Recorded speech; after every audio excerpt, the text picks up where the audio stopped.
Namaste and bright blessings to you all.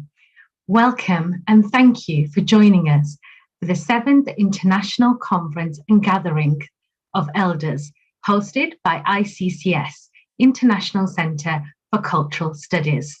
My name is Falguni, one of the national coordinators for ICCS UK, and I'll be your host for today. This weekend, we will be exploring the theme, Ancient Cultures Championing Humanity. Ancient cultures, like all diversity on our planet, is sadly under threat. Yet, these ancient cultures have the software to help us reimagine our systems and institutions that can help us make human life sustainable again and to restore our world. This conference will give us first-hand access to experts and elders from over 40 ancient traditions across the world. The gathering will also bring together a global community of activists and well-wishers like yourself who are ready to be informed, inspired, instructed to act and bring out tangible change in our communities. As mentioned earlier, the event has been organised by ICCS, which stands for International Centre for Cultural Studies. This is a non-profit organisation with a mission to facilitate the revival of diverse ancient cultures of the world by fostering a forum for learning, understanding and networking. ICCS was set up 25 years ago. It's run by volunteers and has local centres around the world from India, Indonesia, East Africa, Europe, USA, and Colombia. We come together to celebrate our similarities and differences. As Maya Angelou said, in diversity, there is beauty and there is strength. We usually host this event, this international conference, every 3 years in India. But sadly, as we all know, because of the current circumstances, that isn't possible this year. However, as the saying goes, in adversity, there is opportunity. So we are fortunate by the grace of our technology gods and goddesses to bring this conference directly to you in the comfort of your home. It's our first virtual global conference with over 650 participants registered from all over the world and across 3 time zones. I'd like to welcome you to the Europe and Africa regional part of the conference for the next 3 hours. So let's see what we have in store for you today. We have 3 different talks by our expert speakers and a panel discussion. Further details can be found on the Hoover app. Just click on the agenda section. Otherwise, during each transition, you will see a timetable for the day. During each session, there will be opportunity for you to ask questions to our speakers. For this, you will be required to submit your questions via the Hoover app. So please use the chat function and ask away any burning questions that you may have for our speakers or panelists. Without further ado, I am delighted to introduce our first speaker, Judy Ling Wong. Judy was born in Hong Kong, studied in Australia, and has been living in Europe.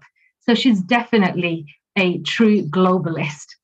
She is a painter, a poet, environmentalist, and the honorary president of Black Environment Network, with an international reputation as the pioneer in the field of ethnic participation in the built and natural environment. She is a major voice on policy towards social inclusion. In the year 2000, Judy was honoured with the OBE for pioneering ethnic minority environmental participation. And in the year 2007, she was awarded a CBE for services to heritage. Judy will be conducting an opening ceremony followed by her talk on ancient wisdom for modern times. I'd like to pass it over to you, Judy. Welcome. Thank you very much for the introduction. I've been asked to do an opening prayer. So let us close our eyes and join together in prayer and ask for blessings for the day. In a time of great uncertainty, let us turn gently towards the light, love, and power of the source of all that is, whatever we conceive it to be. Let us open our hearts to ask for support and blessings from the source of all that is and from each other. As we think and work together today, may we be carried by the joy of being here with each other, with people of like mind. May we be sustained in all our efforts as we try to find our way. May we continue to see beauty in nature and in each other, even in our dark moments. May we learn to share all that we have, and in particular, the treasure house of wisdom to guide us on the journey of earth life. May we work together as a tower of strength and go into the world radiating the joy, the light, love, and power of the source of all that is, so that we may move as one and make the necessary difference. To end this prayer, let us in silence call for something you wish for yourself, for each of us, and then to give thanks for all that has already been given to us, and for all that will be given to us, and dedicate ourselves to the work of this conference.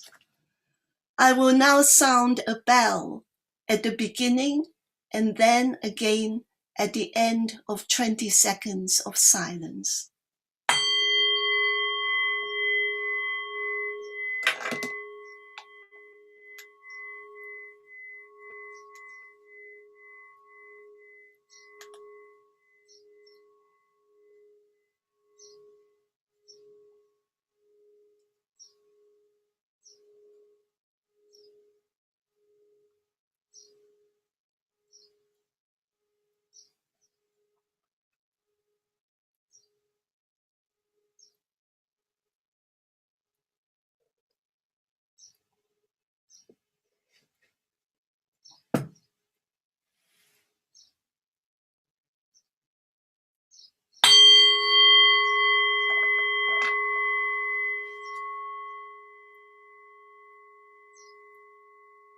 Let us come back gently and fully to begin the work of the day.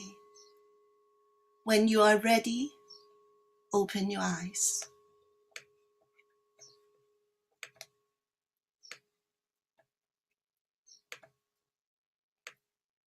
So, good morning again. It is my great privilege to speak to all of you. And I'm speaking about ancient wisdom for modern times.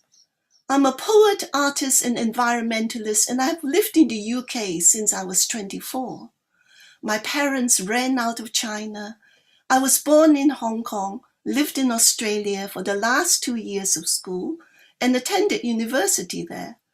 I then came to Europe and lived in West Berlin as an artist, before settling in the UK in 1974. That is 47 years ago. I am a Londoner. Oh, you know, there's no glamour in any of this. Each move was a displacement. Because of my history of displacement, my identity is a global citizen. I bring to this conversation the common experience of an increasing number of people in our cities. It is an urbanizing multicultural world. In the UK, 80% of people now live in urban areas, and in London, 41% of us are from all over the world.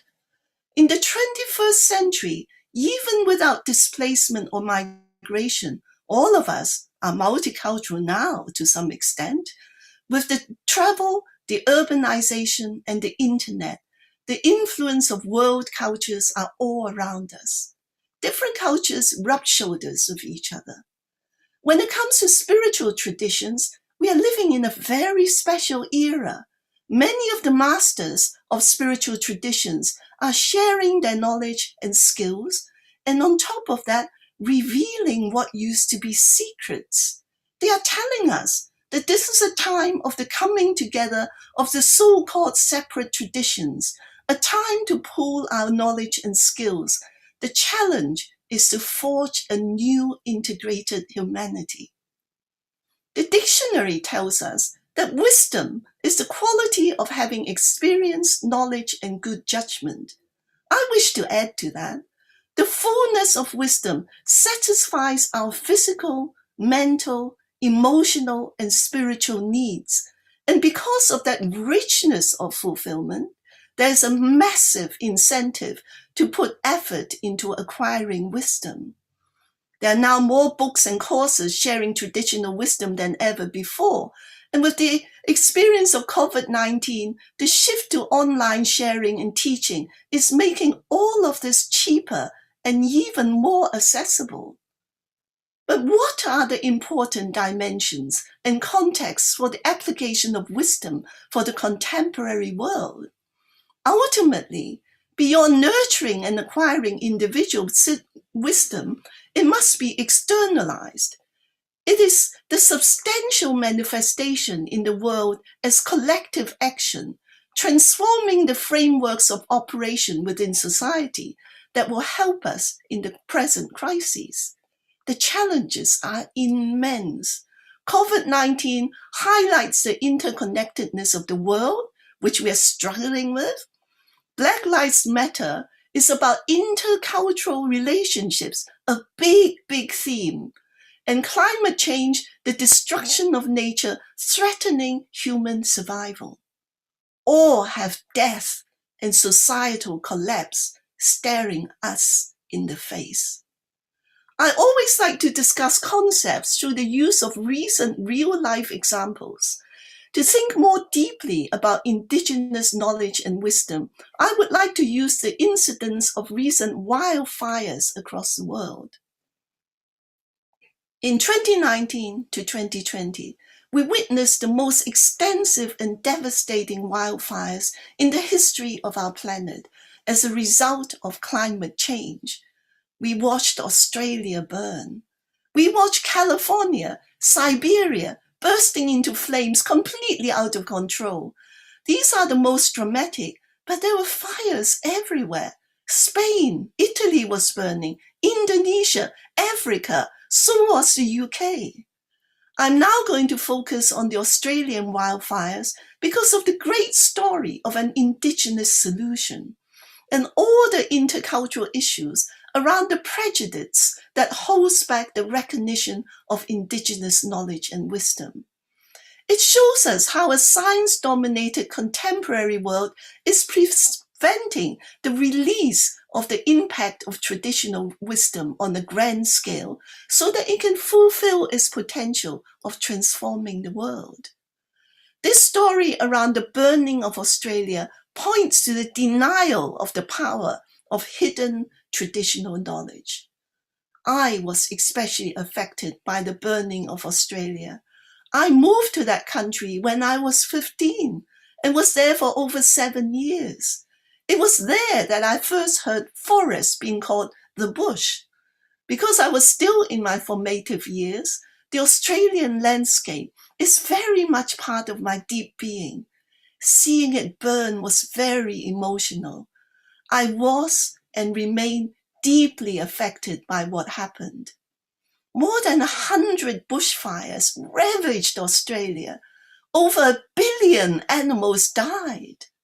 With the burning of Australia came the story of what came to be called cultural burning, a supreme example of indigenous knowledge and wisdom. The story that hit the world news was about a group of First Nation elders of Australia, stricken with grief, approaching the representatives of southern Australian states, about the use of traditional methods of fire management to prevent future fire disasters.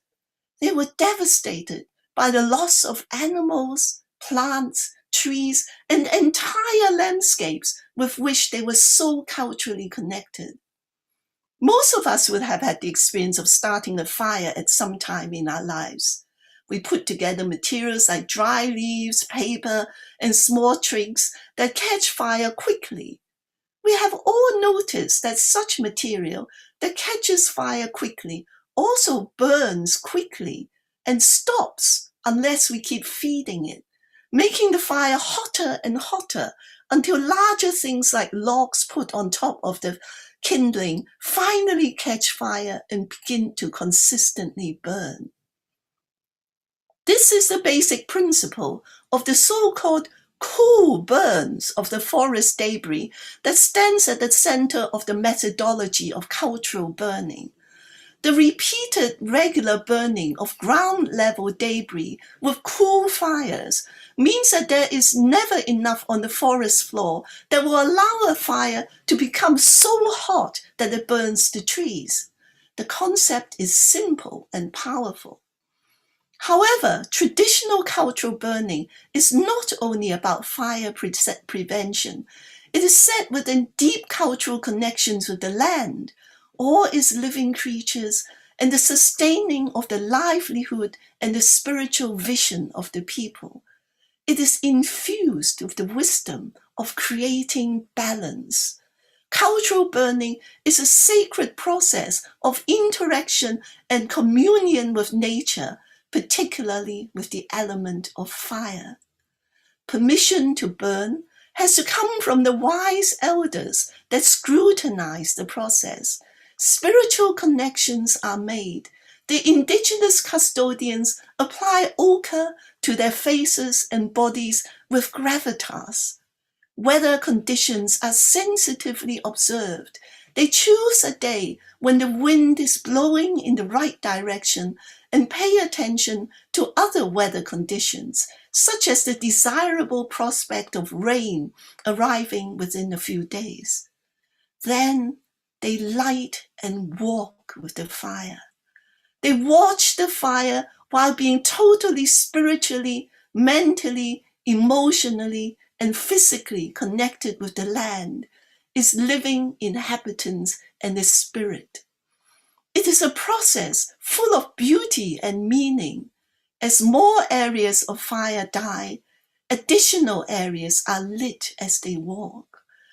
They purposefully create a fire mosaic so that wildlife can escape. The ash from the fires feed the soil, and the fire-adapted seeds explode into life. New green growth provide more food for animals and the bushland. Full of new ground-level greenery, it is actually cooler. The fire never becomes hot enough to burn the trees. The canopy itself is therefore protected.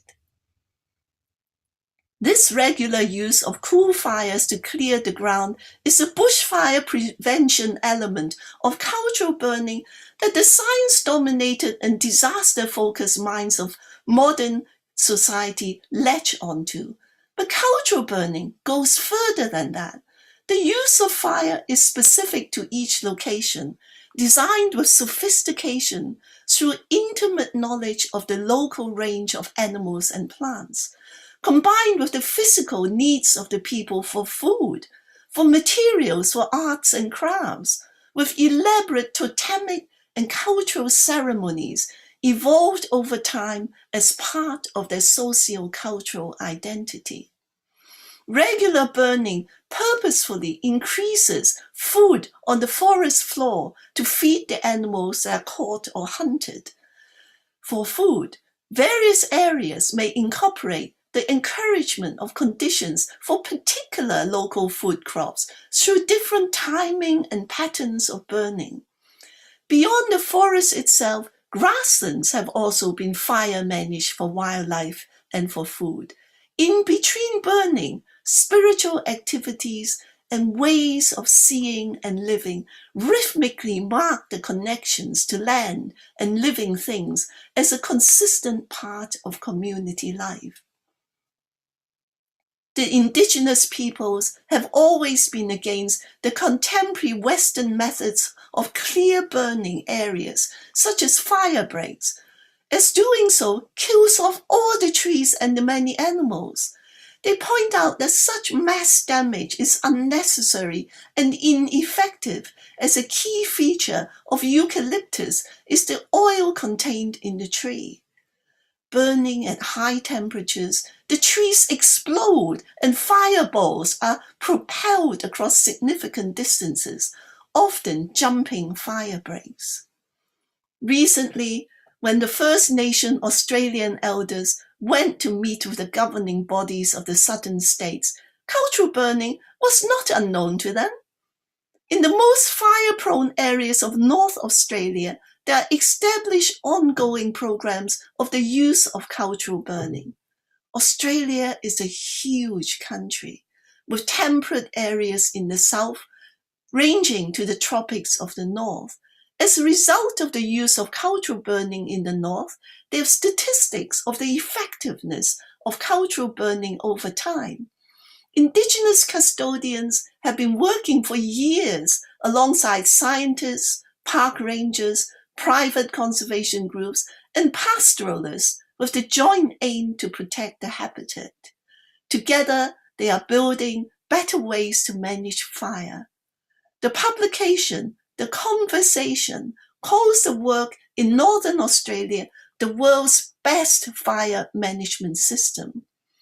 Underpinning the theme of wildfire management is the survival of people, nature, and culture seen through the lens of First Nation peoples. Since I first heard about the story of cultural burning in Australia, a country with which I have a special relationship, I've come across parallel stories of the struggle to maintain cultural burning practices across the world, including the recent controversy about traditional heather burning in the UK. The most prominent stories, alongside the Australian one, are stories of First Nation peoples in Canada and the United States of America, because their traditions are still strong, cohesive, living heritage. There's a continual tension across the world in the context of the use of indigenous knowledge that is grafted piecemeal onto areas with non-indigenous land managers, with the exclusion of the cultural perspectives. Fortunately, traditional knowledge and wisdom, though struggling, is still alive enough to help us to consider shifting our vision to approach this treasure with new eyes. To design ways of living in balance with the natural world is the height of wisdom. Both nature and people flourish.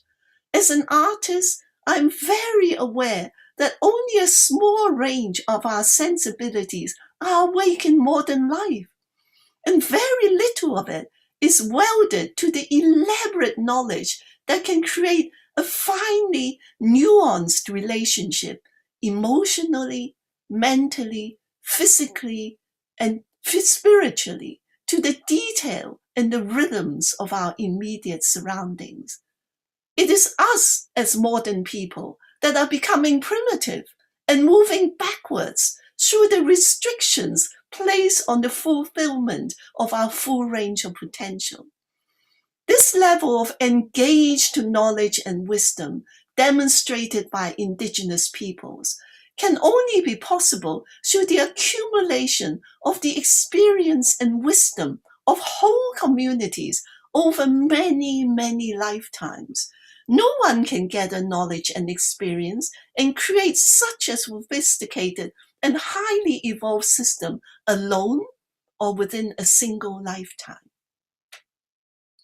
The experience of being exposed to these stories, even at a distance, of aspects of cultural burning has broken open something in me, a kind of longing for all that has been culturally lost across our materialistic and narrow experience of the modern world. I recognize more clearly what we need to put back into place, a kind of educational experience that is about the awakening of the intimacy with which we relate to everything, and how we may read what is around us in a way that is crucial to our spiritual well-being, and the nurturing of attitudes that lead to wisdom that protects the world and ourselves. The answer to changing our direction will come from the internal resources of our deep being. Modern life is so frantic. Our attention is often engaged with demanding activities that are by comparison empty of content. We have to deal with lots of facts that stand only as facts and nothing else. It is bleak. The word spiritual is a loaded word now. One can hardly use it in the days of the modern world without suffering from various negative connotations. There's nothing wrong with science in itself because it's an expression of an aspect of our consciousness. But its absolute dominance has created a tyranny towards the manifestation of the range of human sensibilities, with the outcome that we may be robbed of our full humanity. Does it have to be like this? I am an artist and environmentalist, and I believe that at the center of being an artist lies a purpose to nurture the aliveness of being, a state of aliveness within which we aspire to enact the pleasure of our entire range of sensibilities to connect fully with nature and people. Artists should inspire a fullness of living to the extent that society feels we cannot live without it. The story of cultural burning and its deep social, cultural, environmental, human context has for me deepened this conviction. Wisdom is not a stand-alone quality. It is based on the supreme connection made possible by our aliveness. In the 21st century, the need for love, for nature, and for people at the level of passion is fundamental. There are so many apparently urgent life concerns around us now in our modern world that without passion, that loving enactment in the name of people and nature will not rise to the top of the agenda. In 2006, I was at the retirement dinner of the director of the Royal Botanic Gardens at Kew in southwest London, the marvelous gardens that house the largest and most diverse botanical and mycological collections in the world. The dinner was at Sir Peter Crane's home, a lodge set inside the grounds of the gardens as a privilege for generations of directors and their families. Towards the end of his parting speech, he said, "The only people that know what sustainability really is and live it fully are indigenous peoples. It is the greatest sadness of my professional career that we may not be able to capture the detail of that specific relationship to the natural world before that knowledge and wisdom disappears. But we can try. We can take inspiration from what there is of the living heritage of indigenous wisdom. We can endeavor to live from a basis of wisdom anchored in a love for nature and people at the level of passion. It is a worthy challenge to redesign our societal frameworks and look forward to the rich and fulfilling vision of living in balance with nature." Thank you for listening. I think now we're going to move on to questions. Thank you so much, Judy, for a very insightful talk there. Definitely posed a lot of questions for us and got us thinking. So we have received quite a few questions from our audiences. And I just want to remind our audiences out there, if you do have any questions for any of our speakers, please go onto the Hoover platform, onto the app, and you can submit your questions on there. So the first question, Judy, for you is a question from Jonathan, and he's asking, did you have any encounters with Indigenous Australian cultural heritage when you were living in Australia that you'd like to share with us? Now, that is a very interesting question, because the answer is that when I lived in Australia as a young woman, I never came across a single First Nation person. And that shows the state of the world, of the still continuing cultural oppression of First Nation peoples, and their tremendous history of wisdom and knowledge, which through the wildfires, the Western science-dominated peoples have been pushed to confront their neglect and begin to take it seriously. But when they take it seriously, what do? They pick out the element that's just about the prevention and not the entire system that enabled the methodology and the whole way of life to evolve. I think that is the lesson and the world situation that we really have to address.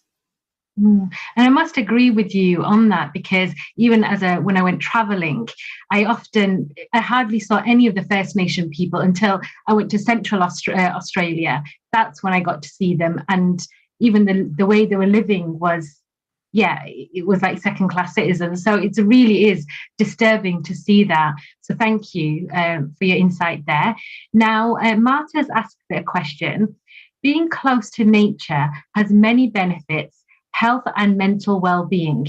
How do we foster people's connection to nature and spirituality in the urban environment? That is one of the most important questions. At the Habitat 3 United Nations meeting, the then Deputy Secretary General actually said, the future of sustainability is a battle that will be fought in the cities, won or lost in the cities. And when we listen to that, we must look at the fact that so many of us, I'm 71, it was a different world. In our childhood and so on, there were many, many opportunities to be in connection with nature than now. As I see the generations go on, the urban world is a world in which children are increasingly distant from nature. And what the Secretary General was saying was that, people that are fighting for the natural world at the moment are living on that past of the mature generations.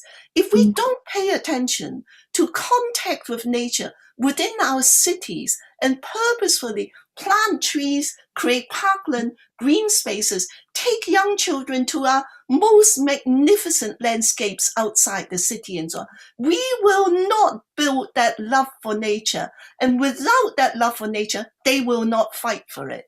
Because in 30 years of working with participation in the environment, I can collapse the process into two short phrases.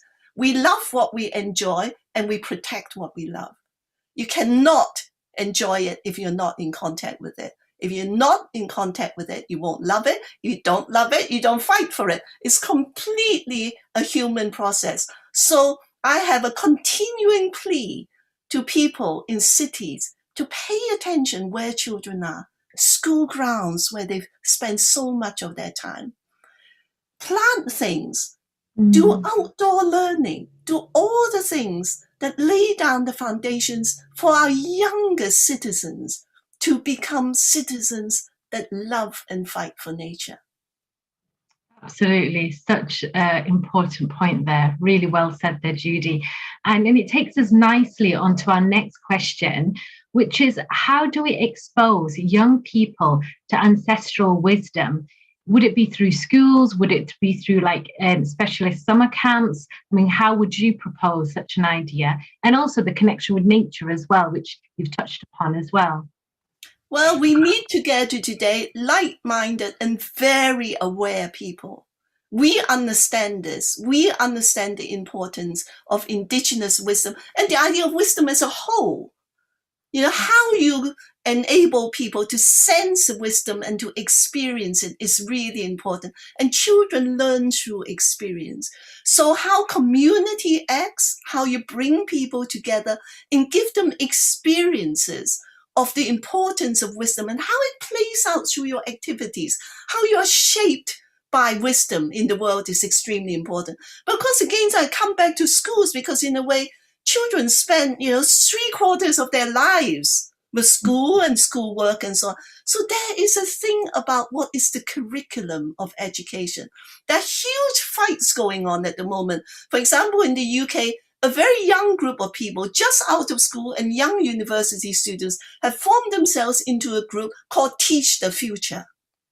And this is about teaching about climate change because they have realized how important it is. And they know that without that kind of curriculum, we're not exposing people young enough to begin to shape how they think and feel and so on. And equally, as communities and so on, we need to campaign for the awareness and the infusion of how we teach and what we teach in school that enables young children and young people to be in touch with the experience and the impact of wisdom. When they are, I tell you, it's like nature. If you let people into it, nature will do its job for you. It's so beautiful. You don't have to do anything. Just put them there. Nature will do the job of inspiring them. Wisdom is the same.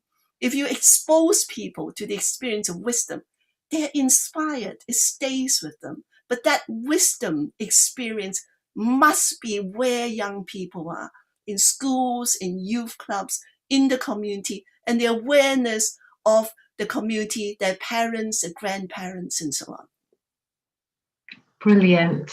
And I'll just ask you the last question as we are running out of time. So how do we practically get the voice of elders and ancient traditions heard by institutions? And that's a question by Sejin. That is a role that is opening up for us. Because of our crises, we're being pushed to think about things that are actually about wisdom. Look at COVID-19. What does it tell us? The interconnectedness of the world. The wise people always knew. Do we need COVID-19 to tell us? No. And so we can use these recent stories. Again, COVID-19 is an environmental stories. We have pandemics because we're encroaching upon nature. We're pushing wildlife and people closer and closer in the way that the diseases that used to be separated now jump species into the human population. Brilliant. An environmental issue. We must not damage nature. We must not encroach upon nature. So some of the most topical and important issues that politicians and institutions have to grapple with, wisdom is at the center of it. The solutions are about wisdom and connection to people and nature. Absolutely. Well, thank you so much, Judy. It's definitely an insightful talk there and a great start to our event. So thank you to Judy Ling Wong for our first talk. Now that is the end of our first session, and we will now take a quick short break. And we'll be back with you in a few minutes. So go and grab yourself a cup of tea because we've got a very interesting panel discussion coming up next for you. So I'll see you in a few minutes.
Welcome back from the break to our 7th International Conference and Gathering of Elders.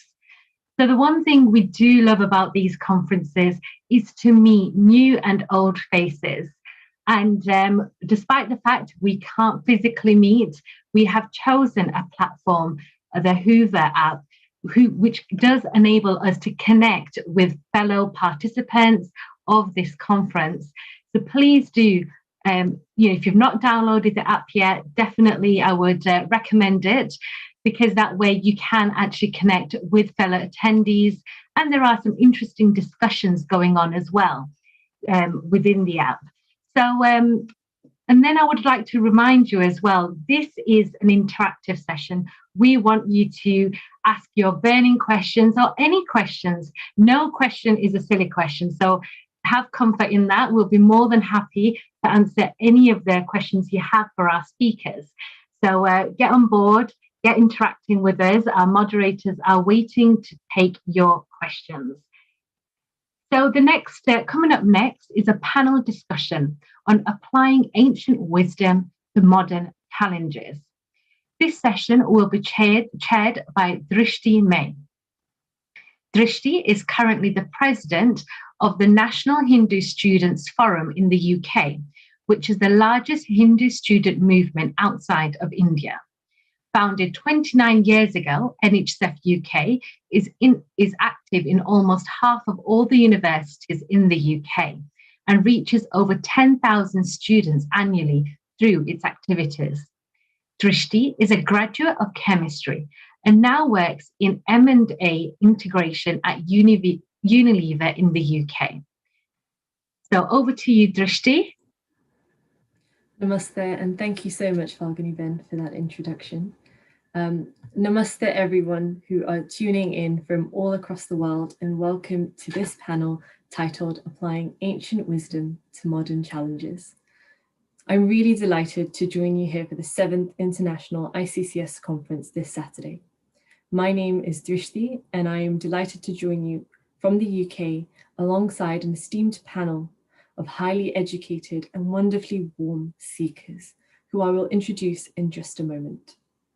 Before that, a little bit more about our topic. Today, we live in a world that is filled with challenges: social, political, environmental, intense polarization, the list goes on. And in amongst this unrest, all of us are seeking the same thing. We seek peace, happiness. We wish to better our world and leave it in a state better than what we found it, rather than harm it. And so in this inquiry and on this journey, it is only natural that we try and seek answers from every direction to try and find the truth in every perspective of the world. And so this session will explore what is the wisdom that we can extract from the world's oldest traditions. What values are evergreen and ever relevant to our world and her challenges? And what ought we, as children of the earth, look to embrace and uphold? To help us discover this, to walk closer to some of these truths, we have a wonderful panel of 3 speakers joining us for the next hour. First, I would like to introduce Dr. Konrad Elst. Dr. Konrad Elst joins us from near Brussels today, where he was actually born, an Oriental philologist and historian. Today, he teaches, albeit virtually, at the Sanchi University in India, and he maintains a deep affinity with his home culture and has been fascinated for a number of years by man's pursuit of the divine and spirituality. Welcome, Dr. Konrad Elst. Good morning. Well, our second speaker, I will just go ahead and introduce the rest of the speakers, and then we'll open up for opening remarks. Thank you. The second speaker that I'd like to introduce today is Dr. Numugubu.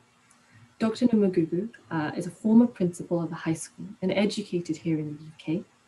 Today, she's a cultural activist and the founder of the Nomkulbulwane Center and Youth Development Center. She seeks to promote a revival of the spiritual world and pride in one's own heritage and traditions. Welcome, Dr. Numugubu, to this panel. Finally, our third speaker joining us for the discussion is Dr. Ram Vaidya, who hails from Nagpur, Maharashtra, India. Whilst his home base may be here in the UK in Leicester, he's a true citizen of the world and joins us today from Tanzania. He is the International Joint Coordinator for Hindu Swam Civic Sangh and has a master's in Sanskrit, for which he is a gold medalist, a PhD in integral humanism, Jainism, and Vedanta. Welcome, Dr. Ramji. Morning. Namaste. I'd now like to invite each of our speakers in turn to offer us remarks before we get into the discussion. Over the next 55 minutes or so, we'll dive in deep into the discussion at hand, and we will also have an opportunity to hear from you and your questions through the Huda app. So as we go through, please do let us know what you're thinking, what you're feeling, questions you'd like to answer, and we'll be sure to put these forward to our speakers today. Dr. Elst, if you'd like to offer us your opening remarks. Right. So I am essentially one of the numerous Westerners who are ex-Christians. It's mostly my generation that practically left the church collectively, 1970 thereabouts. And so we were faced with the search for the God-shaped hole in our worldview. And so I was interested, but not very particularly, not attached to any movement. I worked in a New Age bookshop. And so I got to see the whole neo-pagan scene and the Hare Krishna scene and everything that was happening outside the church. Nevertheless, I didn't commit myself to anything until I got to know Ram Swarup, an Indian philosopher. And so it's he who advised me. You see, the rediscovery of pre-Christian religion is a very important thing. So make yourself useful on that front. And so I joined a group that was just being founded, Tradition. And, I was quite interested. However, I was immediately faced with one of the problems that the neo-pagan scene, especially in America and in some European countries, has, which is that it was quite politically compromised. And so in the first years, I was on a personal crusade against that, telling everyone that, you see, this was not at all in the spirit of the ancestors that they wanted to follow. Like, they were not xenophobic. Of course, they were more limited geographically. Their reach was not what it is today, but they were not against anything foreign on principle. So I thought, you see, this was a bit of an aberration.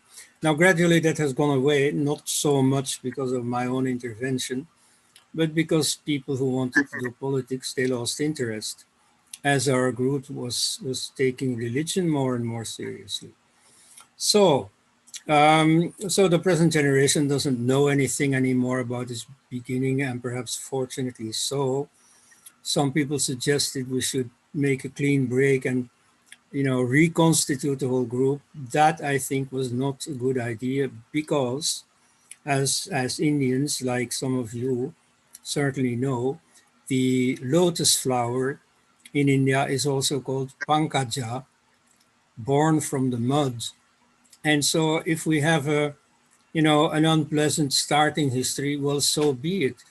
You see, it's okay, we've outgrown that. And so we should not disown our history. We should simply make clear that we've outgrown it. So now you see, this is just one of the numerous neo-pagan initiatives in Europe. In the beginning, it was rather oriented towards this Asatru movement that you find in Scandinavia, the Germanic gods. Now it is much less so, in the sense that spirituality is everywhere.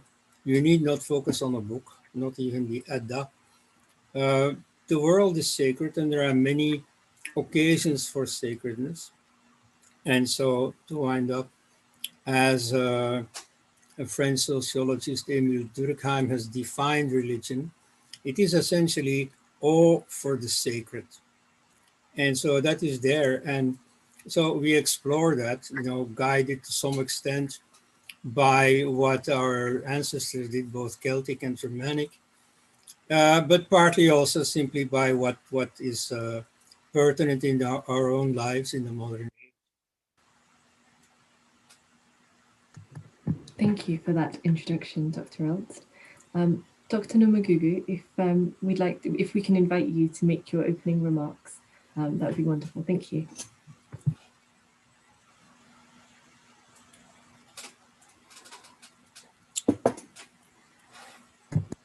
I think you may be on mute. Awesome.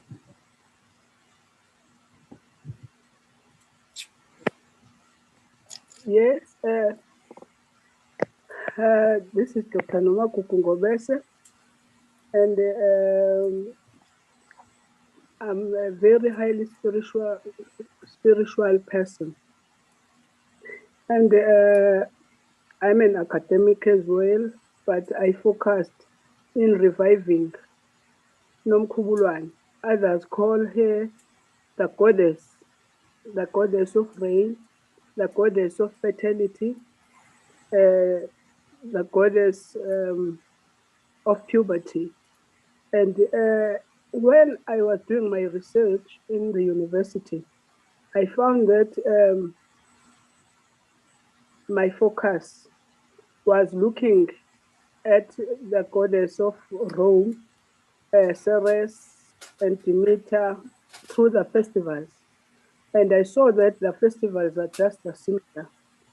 Although when my ancestors were driving me to help girls to get their self-esteem, not to get active in sexual activity, to empower them, because they told me that all women, by virtue of their birth, they are given that status of managing everything.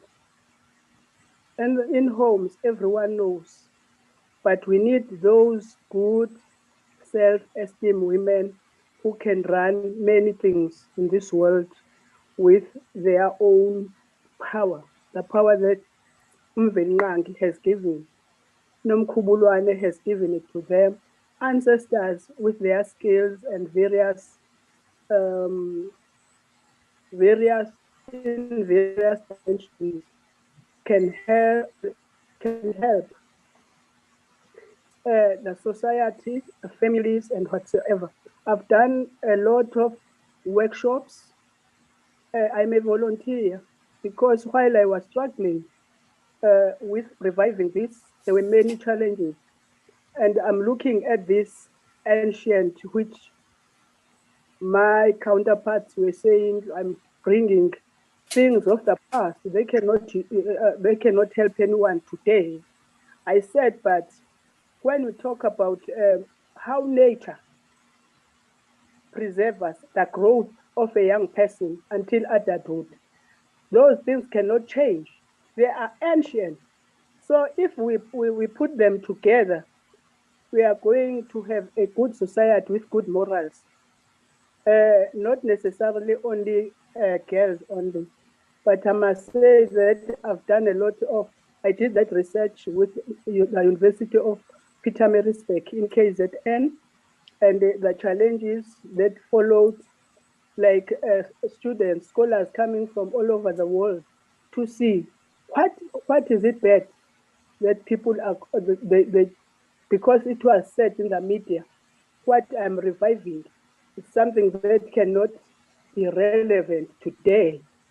They kept talking to their PhDs everywhere, but to my surprise, when they are sitting with me, when they are interviewing these girls, they found that there's nothing wrong, in fact, because a human being should have discipline, should educate he or herself. So that is my fundamentals. And in fact,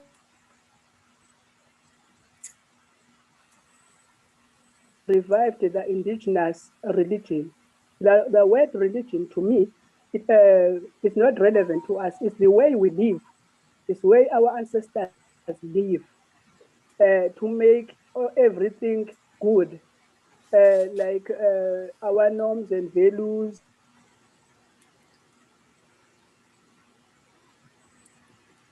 the jobs that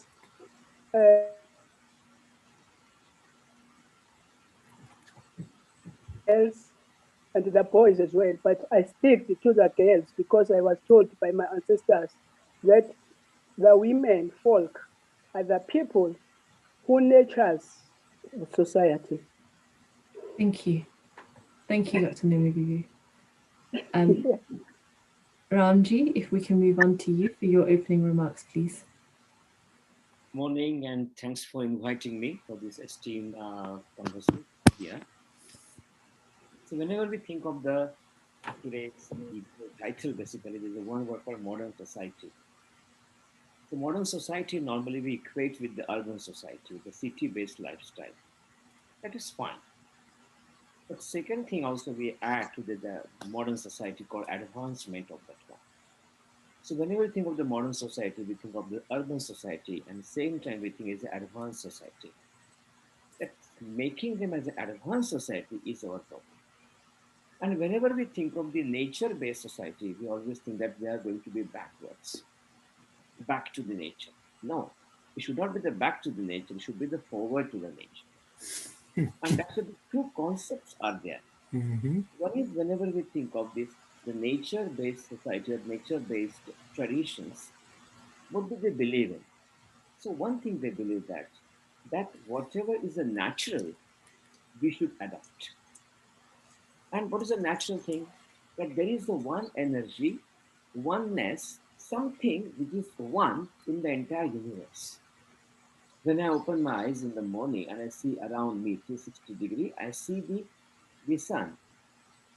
Sometime in the nighttime, I see the moon, the stars. I see the society around me, the people around me, my parents, my family, the house, advancement, even the computer as well. All those things I see it. And then I realized that when I share the planet with all those entities, this is called the natural thinking. And when I see the sun, as an example, I can tell you, when I say, oh, wow, the sun has given the light to me. He's my friend. He's illuminous. He's a Bhaskara. He's a Mitra. When I connect with the sun, a natural entity, and become a part of my life, that type of society we call, the traditions we call as a nature-based traditions. And therefore, all the traditions which are based on the nature, they believe that the entire world is connected to me. That's one of the concept. And when we think of the modern society, which is a city-based society, urban society, they started believing in the artificial thing, artificial knowledge, artificial the concepts. And one of the concepts, which is the artificial concept, says that the man has developed the entire society. So the man is the center of the society, and therefore man can exploit and conquer the entire society or the world. So these two norms are there working in the present day. I don't want to go to the very intellectual discussion, but one word we can add to understand, to explain the modern society or the issues of the modern society, the challenges of the modern society, that word is called extremism.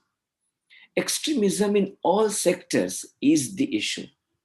And a solution for that, going towards the nature-based society traditions, because nature-based traditions will teach us how to connect, how to be with everything. We can use the technology, we can use even the robots, but all the technology has its own place. When we think that technology is the highest, that's called extremism. But each and every entity has its own place to play in the entire world, then that is called as a nature-based traditions. Nature-based traditions has one amazing concept that they accept the entity as a divinity. If I see the tree in front of me, and I see that the tree has given is giving the every cell of the tree is for the society, for the people, for the others. I always respect the tree with utmost divinity. Similar way, even if my car, my computer, my house, they have provided me a safety, a security, and therefore I will put some divinity in the house, in the computer, in the technology. That putting the divinity in the technology will create that harmony between the me and the society.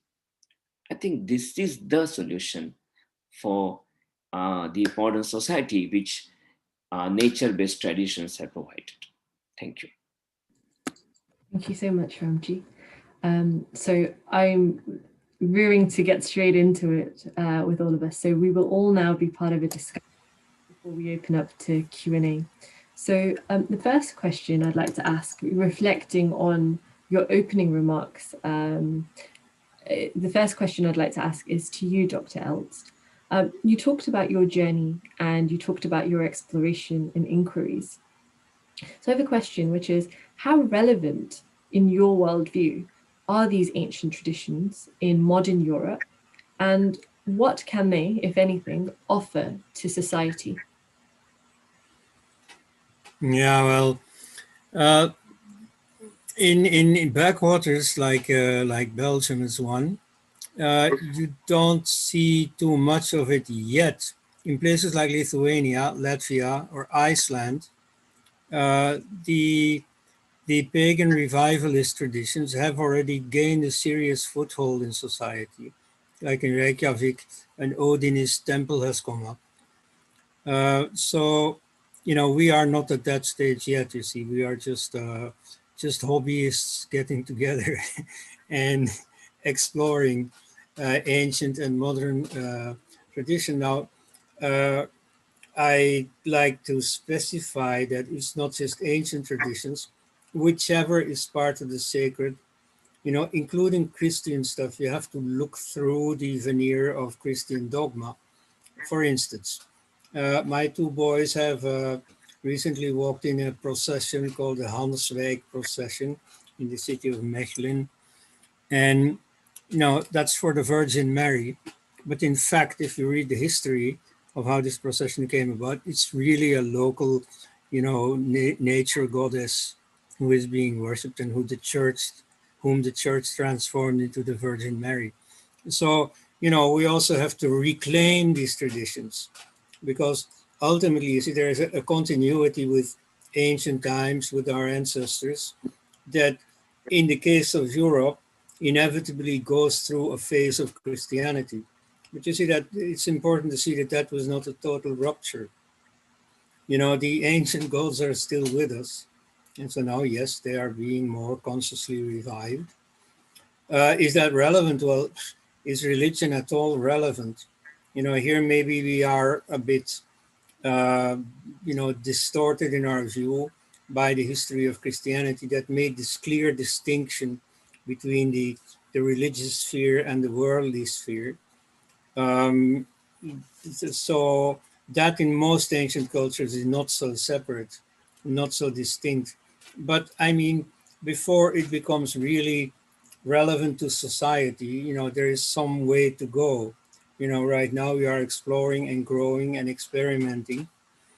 So in our country, I'd say we are not that far yet. Though, of course, in the private sphere, it becomes relevant. I mean, the disappearance of Christianity, you know, I mean, to occasional American readers, I'd like to emphasize that in Europe, really, Christianity is in most parts of society a thing of the past, which means that people are looking for something. And so there is a system of legitimation of norms and so on that has gone missing, and that is not being adequately replaced by anything. So here you see the different experiments with religion, the different attempts to revive religiosity. You know, each are relevant, but you know, that's incremental. It'll add up to something serious in the middle long term. Thank you, and I'm sure we'll dive into that a little bit more in just a moment, actually, with what are some of those values that we can extract from the process of revival and the journey to that revival too. Dr. Namagugu, I'd like to come to you, and I'd like to bring in reflections from Dr. Elst and also Ramji from their responses and their opening remarks. You told us quite a bit, I think, about the culture that you're seeking to revive. Could you reflect on the modern challenges that Africa has today and how some of those evergreen values still apply and what they might be, in addition to discipline and education that you mentioned earlier? Yes.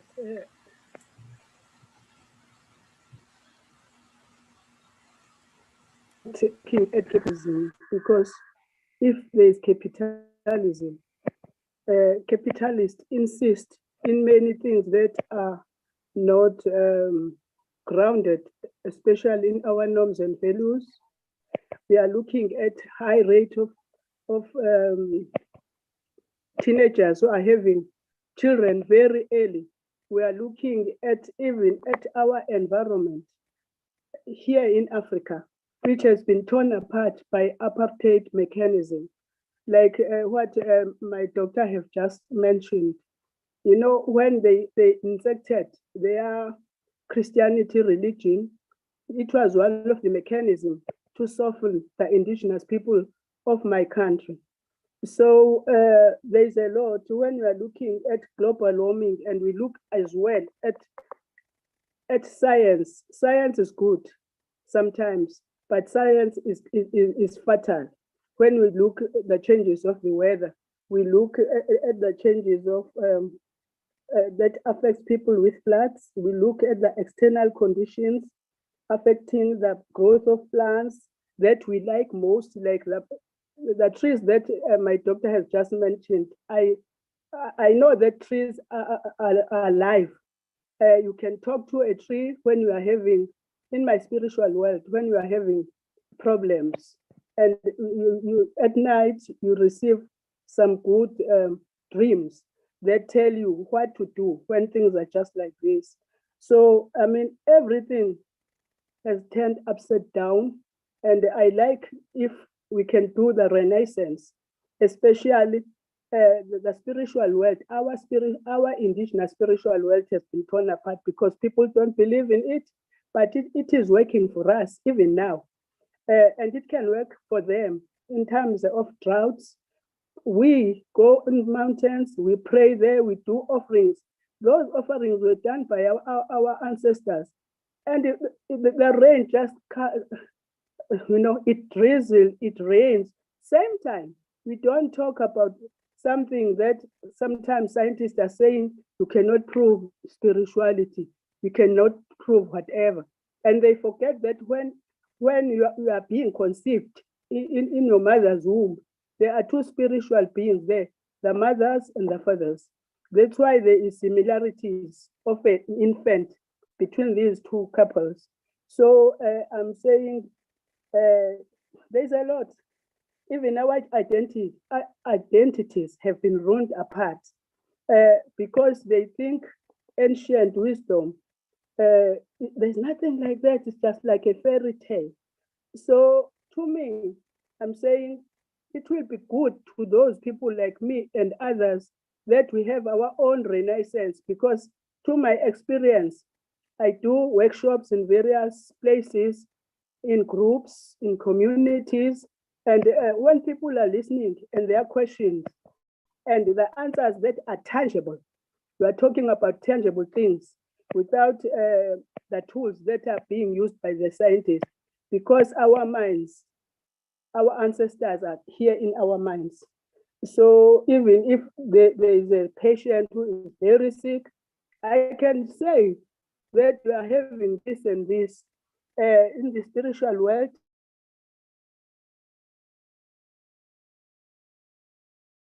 Make the renaissance of it. Thank you.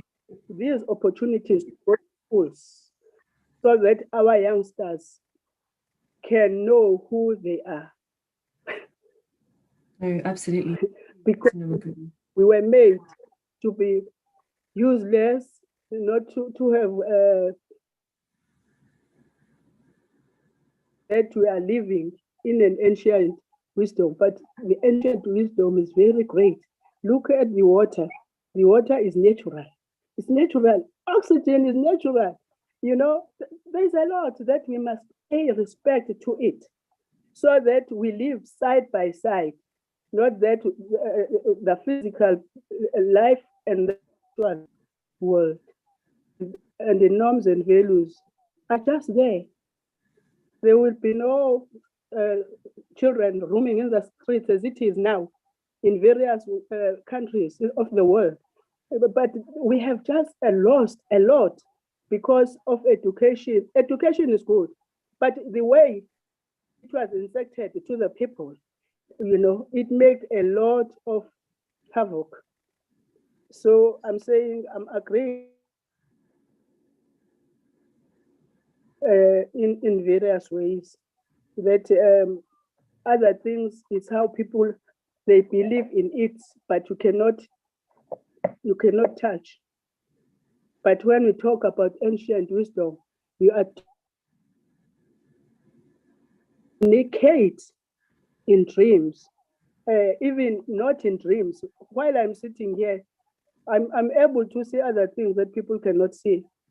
And people, you know, in terms of trouble, even the wells, when we look at what happened when the seas were in high flight, high tides, you see?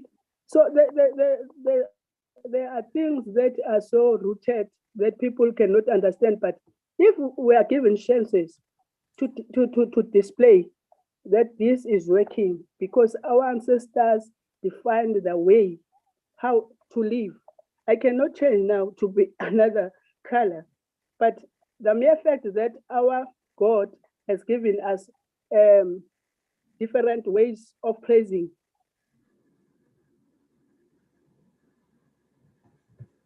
I think we may just be experiencing a little bit of technical difficulty. So thank you, Dr. Nomagugu. I'm going to reflect on some of what you've said, and it sounds like we now live in a world that is so information rich. We've made progress in science. Our education is, you know, increasing in quality day by day. Yet we seem to be alienated. Reflecting on Ramji, your point earlier, alienated from nature, alienated from the application of some of this knowledge. Could you perhaps reflect on and talk to us about how we respond to this alienation of man? You know, what is our duty in the midst of standing, you know, with this rich past that in some ways has been lost and is going through a revival and renaissance that we've touched on in different parts of the world, and this moving forward with nature? If we stand in the middle of this space, what is our duty? What is our responsibility? How do we respond to be able to move forward with nature, as you alluded to earlier? There are two entities, A and B, for example. One is called experiencer, who experience, and one is the one thing which is going to be experienced. So our experience is basically with having two things. Somebody is experiencing something to be experienced, and someone is experiencer. For example, there is a woman standing in front of me. There are 3-4 women are there. Biologically, they are all same. But now I'm experiencing biologically as a material, that is a different thing. But the moment I see the mother in that one woman, my behavior towards that woman will change. Means my experience towards that woman will be different. Similarly, a daughter, a sister, a mother, a wife, anything. And therefore, same biological matter will differ according to how I experience it. So physically, they might be similar, how I see it. Similarly, I remember one thing in my childhood. In the evening, if I used to pluck the flower or to touch the tree, my mother used to say, don't touch now because the tree is sleeping. How come the trees can sleep? But that concept was there. And therefore, in the morning when I used to get there and see the blossom of the tree on the tree, I used to say, the tree is awake now. So tree is material. and how I see the tree, that experience matters. And that's why the world will remain as it is. I will remain as it is. But the concept is that experiencer and the thing to be experienced. If this nature tuning we will enhanced with all the generation, the things will start seeing differently. Yeah, I can totally resonate with some of what you've just shared, Ramji. So it seems though, as we go through the revival of these traditions, our psychology is really powerful. How we connect with nature, how we embrace education, science, discipline, some of these values that have been referred to, and then translate them into our everyday actions through the relationships we form is what I'm sensing from this. No, wonderful. I think we are at the halfway mark and the chat has been going very intensely with the questions coming through from the audience. So thank you to everyone who's already submitted a question. If you haven't, please head over to the Hoover app and ask your question to any of our panelists or to all, and we'll be sure to put forward as many as we can. I'm going to open up with a question for Dr.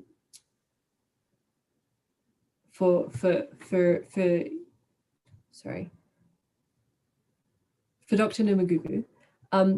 One of the questions that has come through is, you mentioned, this has come from Jonathan, you mentioned several challenges you faced whilst reviving the noble ethos of your ancestors. Could you tell us more about these challenges and how you are overcoming them? Yes, the challenges that we are facing is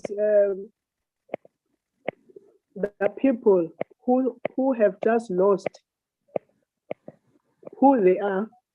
Secondly, when we look at the books or the textbooks that are, there's nothing, no writers are writing about us, about that depth that goes with us spiritually. But I must say that I fought because I had many machines in my province. And at the end of the day, I was able to go through, because right now I've got a lot, it's not followers, but the people who are living the legacy, especially the young people and both the young and the adults.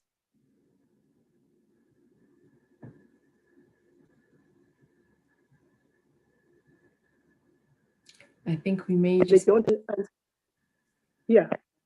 Are you back with us? We just have a few connection issues, I think. Mm-hmm. Okay, no, please carry on. Please carry on. Oh, yes. And I've done this until I took the whole memorandum to the president. I did. And I asked, where do we belong as indigenous people of this country when the constitution is failing us? And all what it is in the constitution is for rain. And I said, so you must leave us in peace because you are not even there in the constitution. So we are practicing prayers in mountains where we like it, prayers in the falls, because we know that God has created a lot of things that help us. Down in the falls, we worship there. In the valleys, we go there because there's the spirituality is there everywhere. And I like it that after a long journey, before I die, there are various changes, and now the government is coming bit by bit to us.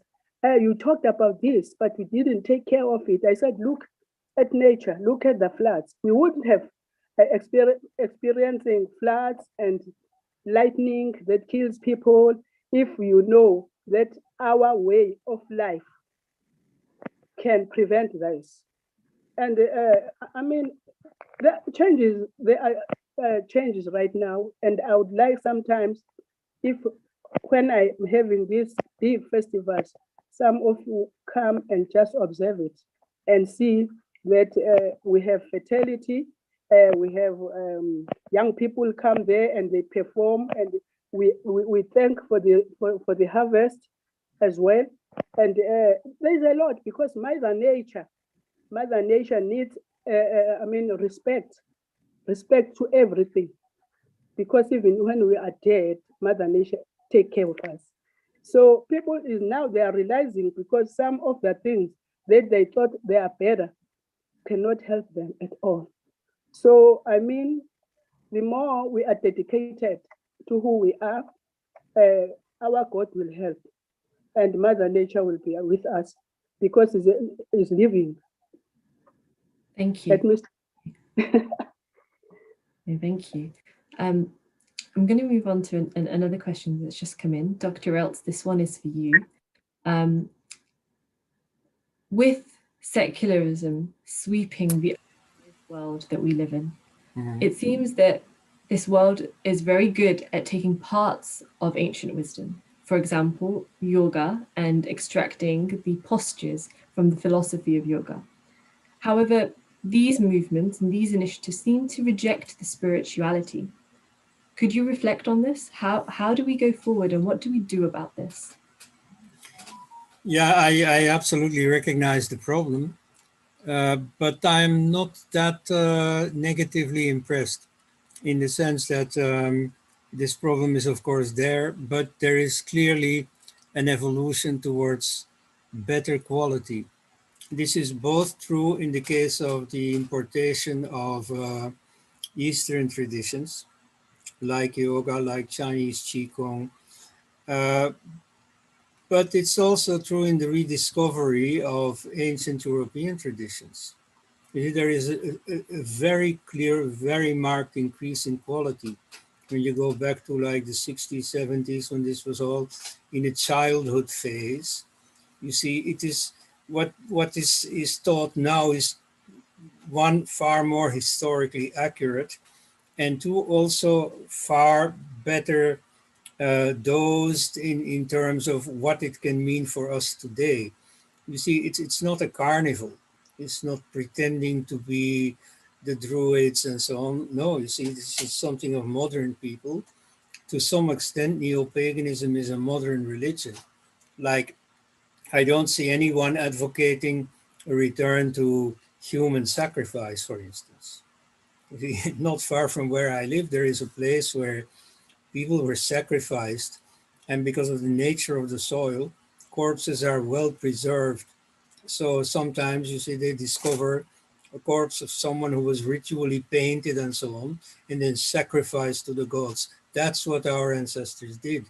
Now, obviously, I don't see anyone wanting to revive that, and I suppose fortunately so. So of course, by nature, it is some sort of a selection. And you see, anciently it was like that too. It's not like you have the Edda or the Mabinogion or something, and that everybody in those days was following the book, trying to live that way. No, you see, that's just a momentary glimpse of one of the many things that were happening in those days. So in those days, you see, there were many sects, and not sects that you were a lifelong member of, but movements in religion and so on, and people were a member of both or all three of them, or swapping, or it was a free world. Because of Christianity, we've gotten used to the idea that religion is a fixed set, is a box where you're either in or out, with fixed beliefs and so on. It was not like that. And so what I see now in the neo-pagan scene is a return to this openness. Here and there are a few people who have the Christian spirit and try to project it into the pagan heritage, and also are very, book oriented and, very sectarian, but that's rare. And I think that's going out. So there too, you see, I see a very positive evolution going on. So almost like a positive spiral, even though it doesn't always feel like progress, there is an evolution in play in your worldview. Yeah. Awesome. Okay, thank you.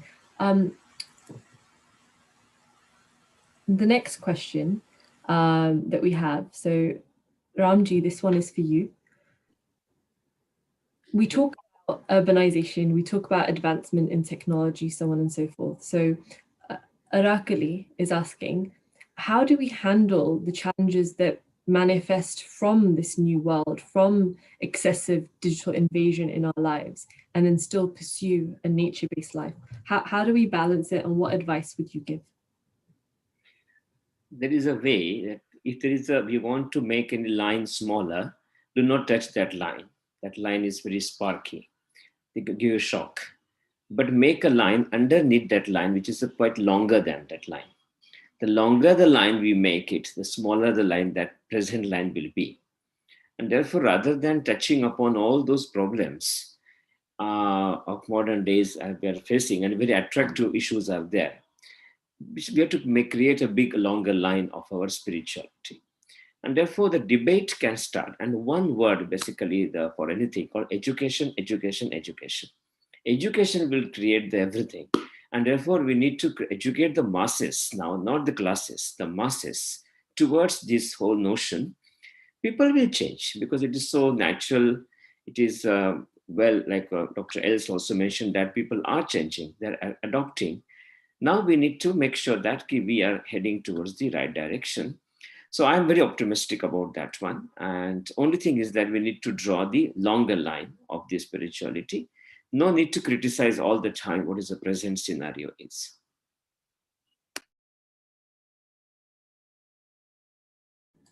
So effectively, can we align ourselves with a bigger cause, seek to not necessarily ignore our problems, but put them in the wider context of bigger challenges that we can align ourselves to, if I've understood the line analogy correctly? Yes, correct. Wonderful. Thank you. One more question, and Dr. Elst, one for you, because I think you've touched on this several times. As we talk about this movement in Renaissance and revival, we have direct experiences and we have that which we read about. I know Dr. Nomagugu mentioned earlier that we often don't find ourselves represented. We don't find ourselves accurately portrayed either. So as we go about this experience, and we've got historical records, we've got narratives that exist, and we've got our own spiritual and direct experience, how do we reconcile those experiences, and how do we know what wisdom to follow? Could you reflect on that? Yes. Well, you see, having by profession exposed myself a little bit to what comes from India, I am of course impressed with the scope of it. You know, there you have a very thorough system of spirituality, again in many forms, but quite deep. Not in many forms in the sense of fragmented and anything goes. No, it's a very serious thing. And it goes together with a whole culture, a specific kind of music and dance and festivals and so on. So in a way, Europe before Christianity must have been like that. So we really have a long way to go. Then again, many of the things that are happening only need a little finishing touch to fit into this spiritual landscape again. So it's not like people are wholly missing in that spiritual dimension. You know, to some extent, what we have to do is simply to discover what is there and to bring it to light. You know, what spiritual tradition? I do think personally that the age of identity in spirituality is over. You see, as I said in my beginning years, you see, I was up in arms against this identity movement that was present in quite a few neo-pagan organizations. And so, I mean, in those days it counted as rightist, today it counts as leftist identity. But anyway, I think this identity is just a false problem. Identity is just there. You see, by what you do for good reasons, like religion, you automatically do certain things and not do other things, which gives you an identity. But, you know, identity is not a thing in itself. It's not something that you do something for. You know, identity is just automatic. So I concentrate on the big one, you see. Now here, of course, there are still, as I said, awe for the sacred. That is the essence of religion. Discovering the sacredness in things. Then you have certain more specific goals, like what is called in Hinduism liberation, nirvana, and so on. That's a bit high, a bit distant. That will not be for everyone. But nevertheless, this awe for the sacred, that is absolutely a generality. You see, people will discover that in their own lives. Even people without any religious education and so on will have experience that stop them and make them wonder.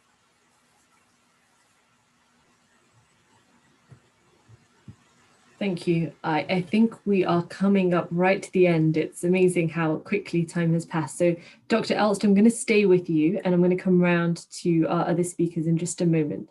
But if I could ask for you, in 30 seconds or so, if we reflect on our responsibility as children of the earth living in this century with the data, the technology, the advancements, everything that we have that we acknowledge can help with this evolution that you pointed to. In 30 seconds or less, could you share with us 3 things, 3 behaviors, 3 pursuits we can each apply ourselves to the harmonious evolution of our existence and of our journey on this earth? No, I can't. But well, to be more conscious of everything that is happening, to see the life present everywhere around us, that's already a step in the right direction. Now, I'm not sure about the ultimate step, but right now the sun is shining brightly, which it hardly ever does in Belgium or in England.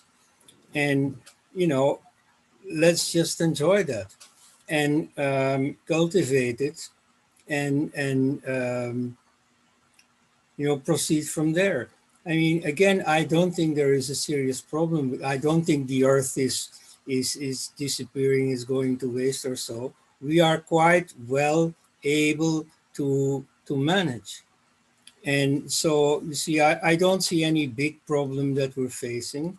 There are small problems, there are manageable problems, the energy problem and so on and so on. But nevertheless, I'm confident in human beings to do it right. Wonderful. Thank you so much. A lovely uplifting message to end that segment on. Dr. Nomagugu, we'll come to you now. In 30 seconds or less, 3 things that we can pursue to live in harmony with our world. Yes, our world is full of mountains, plants, human beings, rivers, and whatever. It will be very wise that we respect all of this because we cannot live without one another. Some people can wonder how, but we know that our food comes from the soil and the rain nourishes. So we need to live harmoniously by respecting nature. That's all. Thank you so much. Ramji, over to you. Final question. What are up to 3 things that we can pursue to, see the divinity in all and live in harmony with the world as children of the earth? One thing is we can start worshipping the nature. So create some new rituals where we can start worshipping the everything in the world. Worship creates the respect, one. Second is that called tuning with the things coming up. So any challenges coming, I've been tuned with that one. So tuning is the second thing I feel will be very much useful. And the third thing I already mentioned about that one, that creating these common groups, the groups, smaller groups or smaller or bigger groups, having the same nature, same capacity or same nature, same inclination, those creating small groups, in the joint we said that the creative organized minorities, small groups, that will develop the future world. And like Dr. L said, I'm very optimistic, very positive, and Earth is not going to sink, it's going to have a prosperous future. Thank you so much. Thank you to each of you, a lovely panel for this morning's exploration and discussion. I certainly have learned a lot, and I hope all of you tuning in from home, wherever you are in the world, have also enjoyed this discussion. To try and sum up, I think this is dangerous territory, but I'm going to give it a go. It seems that we have explored the theme of how do we move from conquering the earth, conquering nature, to cultivating a relationship of care, where we can explore our oneness and overcome our alienation. This requires discipline, us to embrace evolution and move forward with nature, and all the while enjoy the journey with joy and see the interconnectedness of everything that we see and everything that we experience. This has been a delightful 1 hour. Thank you so much for joining us, and I hope you will stay tuned for the rest of the conference today. Thank you, and namaste.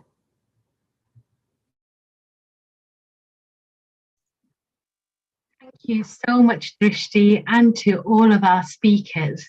I do feel we are so blessed to have such knowledgeable people amongst us who really do have not just that wisdom, but that positivity on how we can embrace the forthcoming future and how to take this wisdom into the modern days. So thank you so much for sharing your thoughts with us today. So next up, we do have a 2-minute break, and we will be back with another talk. So do stay tuned in. Again, grab yourself a drink and be back with us in just 2 minutes. See you soon.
Thank you for joining us again. We are now halfway through our conference. And remember, this is only one of 3 of the regional conference that we've organised this weekend. So this morning we had a conference by the Indo-Pacific region, which you can catch if you go onto our YouTube page or even via the Hoover app. The recording is there from this morning's programme. And also we have the Americas program coming up at 6 p.m. UK time. So again, please do join and learn about all the rest of the cultures around the world. Today, at the moment, we're focusing more on Europe and Africa. So coming up next is our speaker, Kostas Kahagias, who will be speaking on Hellenic ethnic religion, a religion of logic and humanism. Costas was born in Athens, Greece. He has been interested in a restoration of the Hellenic ethnic religion since early 1990s. In 1997, he joined a newly founded YSEE, Supreme Council of Ethnic Hellenes, as a supporting member in all its actions, such as lectures, rituals, and protests. He became a Secretary General in 2019. Costas has written dozens of articles, given lectures and interviews on topics related to archaeology and philosophy. I would now like to pass you over to Costas. Remember, you can submit your questions, any questions that you may have for Costas, via our Hoover app. So please do go onto the agenda, find the actual event that we're hosting right now, and within that you will see a chat function. So I'll pass it over to you now, Costas. Thank you.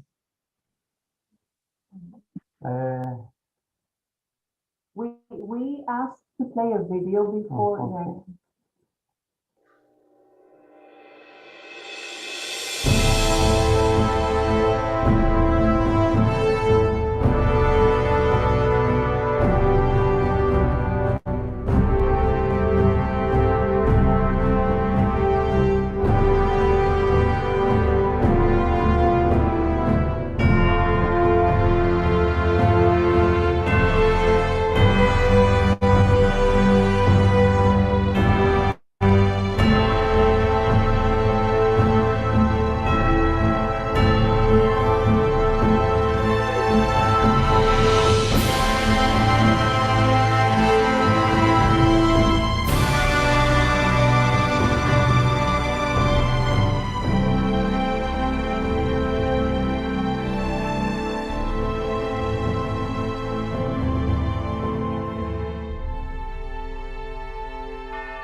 Can we start?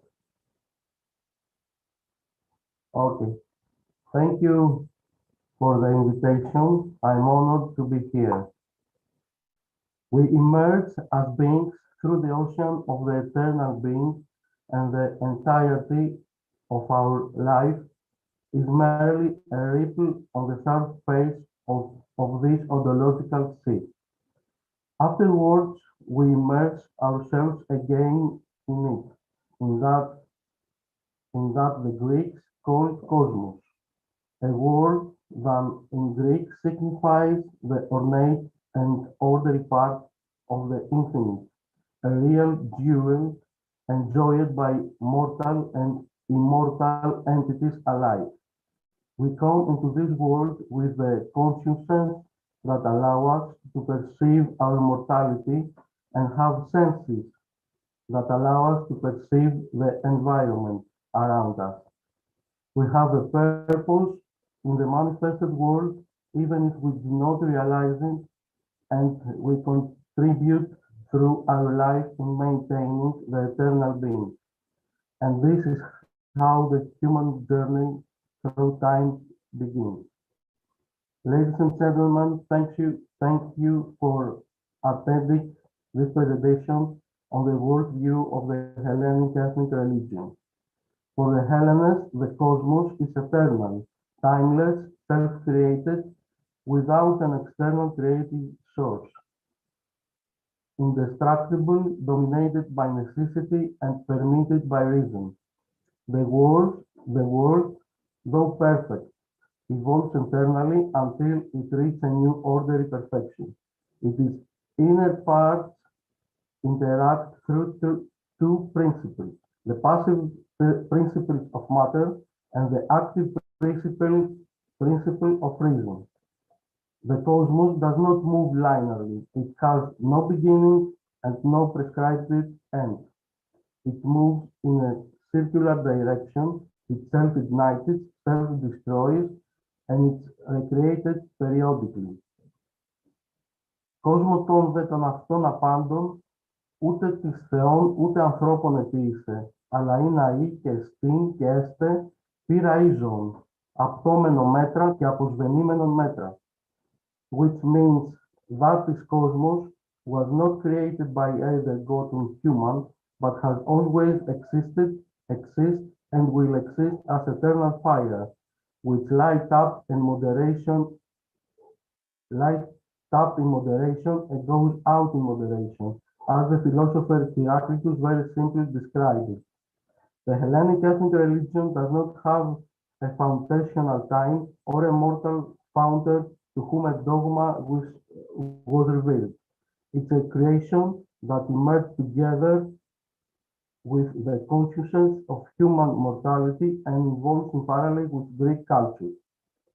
It is a language and a code of communication between the Greeks and their gods. The Hellenic religion permits all pre-Christian civilization and guides it to a fuller and safer knowledge of divine things in very subsequent cultural creation. Our religion, which has been persecuted with enormous violence by Christianity, believes that human beings carry within them the part of the universal divine reason, that the Greeks call logos, that gives them consciousness, rational judgment, a recognition of the sacredness that exists in everything. It is the necessary spiritual asset that can be cultivated in order to converse with the gods and to introspect the world logically without denying its sacredness.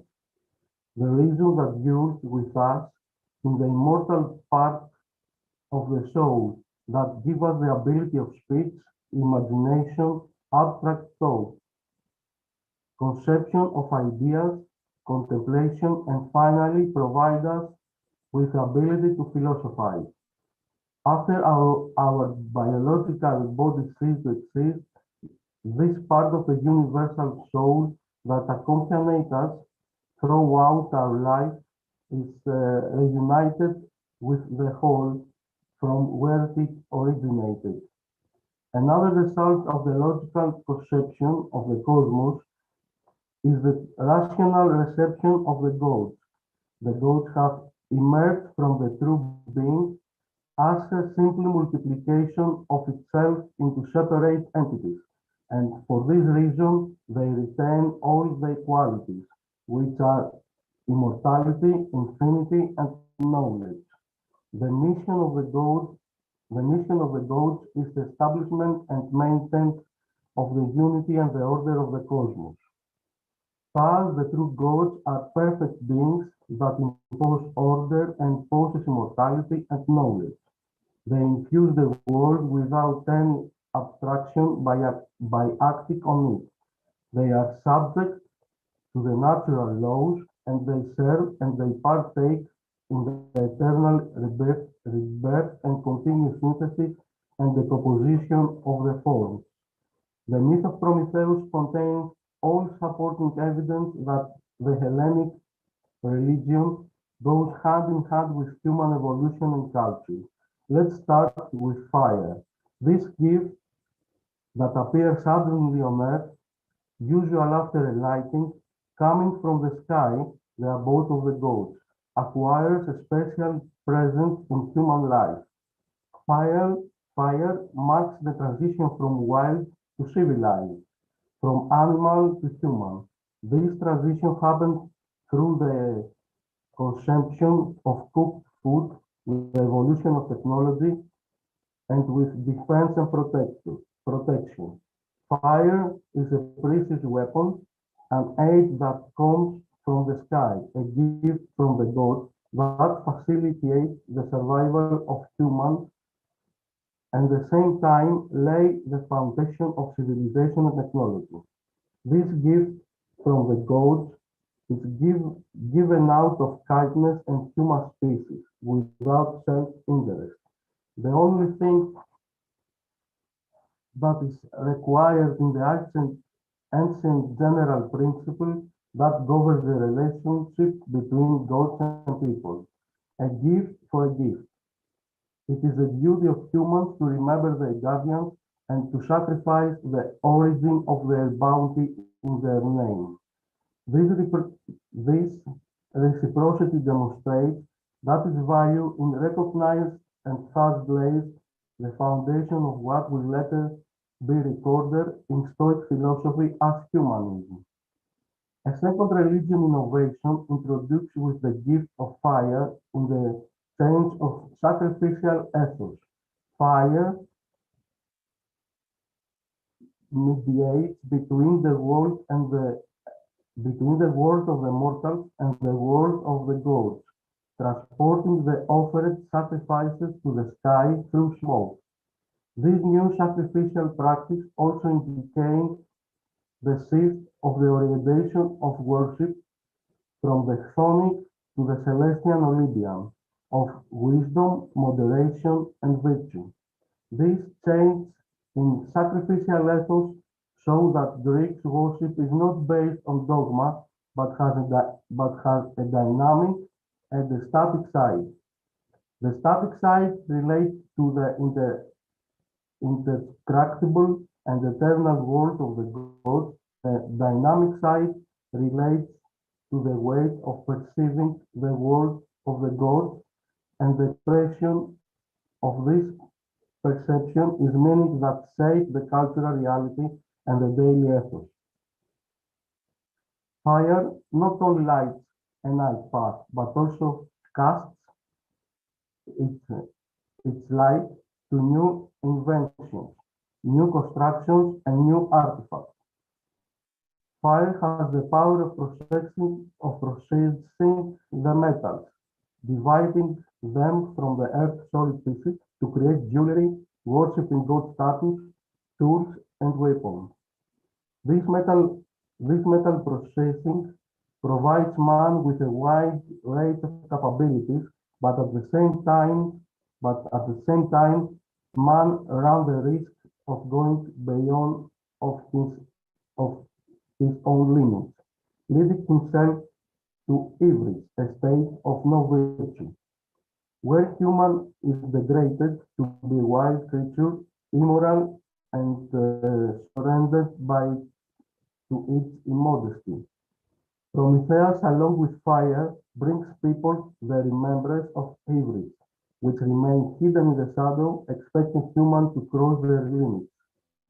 In the absence of virtue, technology turns to enslaving mechanism. The gift of fire to the people causes the divine punishment of Prometheus, the offender, who was sentenced to be eternal and chained to a rock at Caucasus Mountain. However, taking a deeper look at things and getting rid of our monotheistic preconceptions, which consider it as God Zeus's revenge. This story may deliver a different aspect than one of those who create this myth, Setiki, as unexplained with teaching at the school of the Hellenic city-state. Their aspect of Prometheus' punishment is the most valid one. Though the codices of the Hellenic world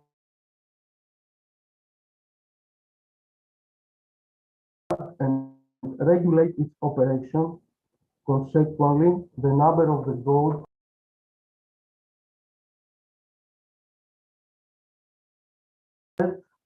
they set and guard the law of the universe, by which they themselves are also confined, not because they are powerless, but due to a sense of respect for the pre-agreed law that governs the Hellenics.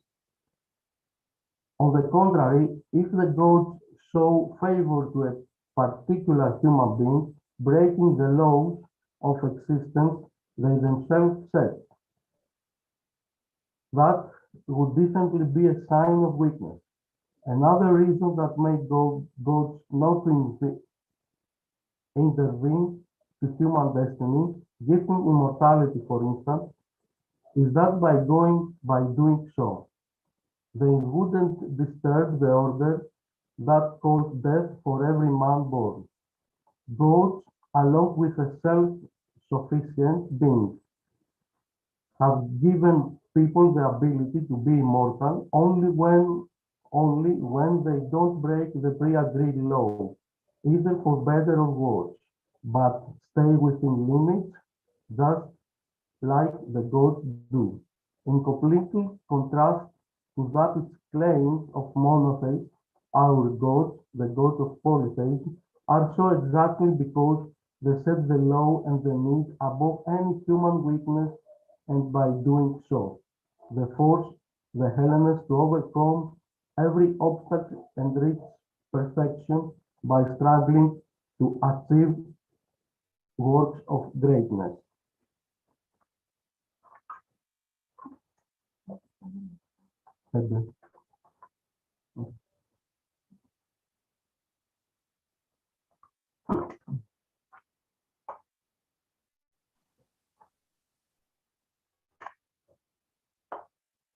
Polytheism happened when the seeing of the man who seek an explanation of the world look upward to find it, where we encounter gods acting, coming down to the world of mortal beings.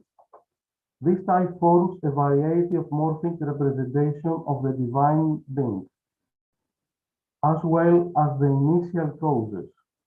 At this point, a complex of relation and interaction takes place between the mortal beings that look at the sky, searching for answers, and of the immortal gods that act in the cosmos. The divine acting, which different from one place to another in combination with human sins, which also vary in each land, gives birth to this remarkable variety of polytheistic traditions. Acting along with seeing are the stimulus for create and different tradition and social efforts. Through their distinct mythologic narrations, through their theology, language, and ritual use of symbolism, through the different way society functions. The universe divinity creates several ethnic religions and nations. Polytheism shapes ethnism, for it is the initial cause for every ethnos. Although each ethnos speak a different language, all of them describe the eternal being. Therefore, each ethnic approaches is accepted as valid. We cannot define that an ethnos actually is without considering polytheism, which constantly brings our ethnic God before us. Polytheism marks the time that free religious beliefs contribute to the development of the multiplied forms of ethnism, giving life to what we call the ethnosphere. Our call for resetting the ethnic religion to each and every country that suffer a violent imposition of Christianization or Islamization does not mean we seek to revive the past as a mere copy, but indicates the effort to overcome the cultural impasse of our era by resorting to the logos of the being and the unsurpassed sacred offices itself. Thank you very much for your attention.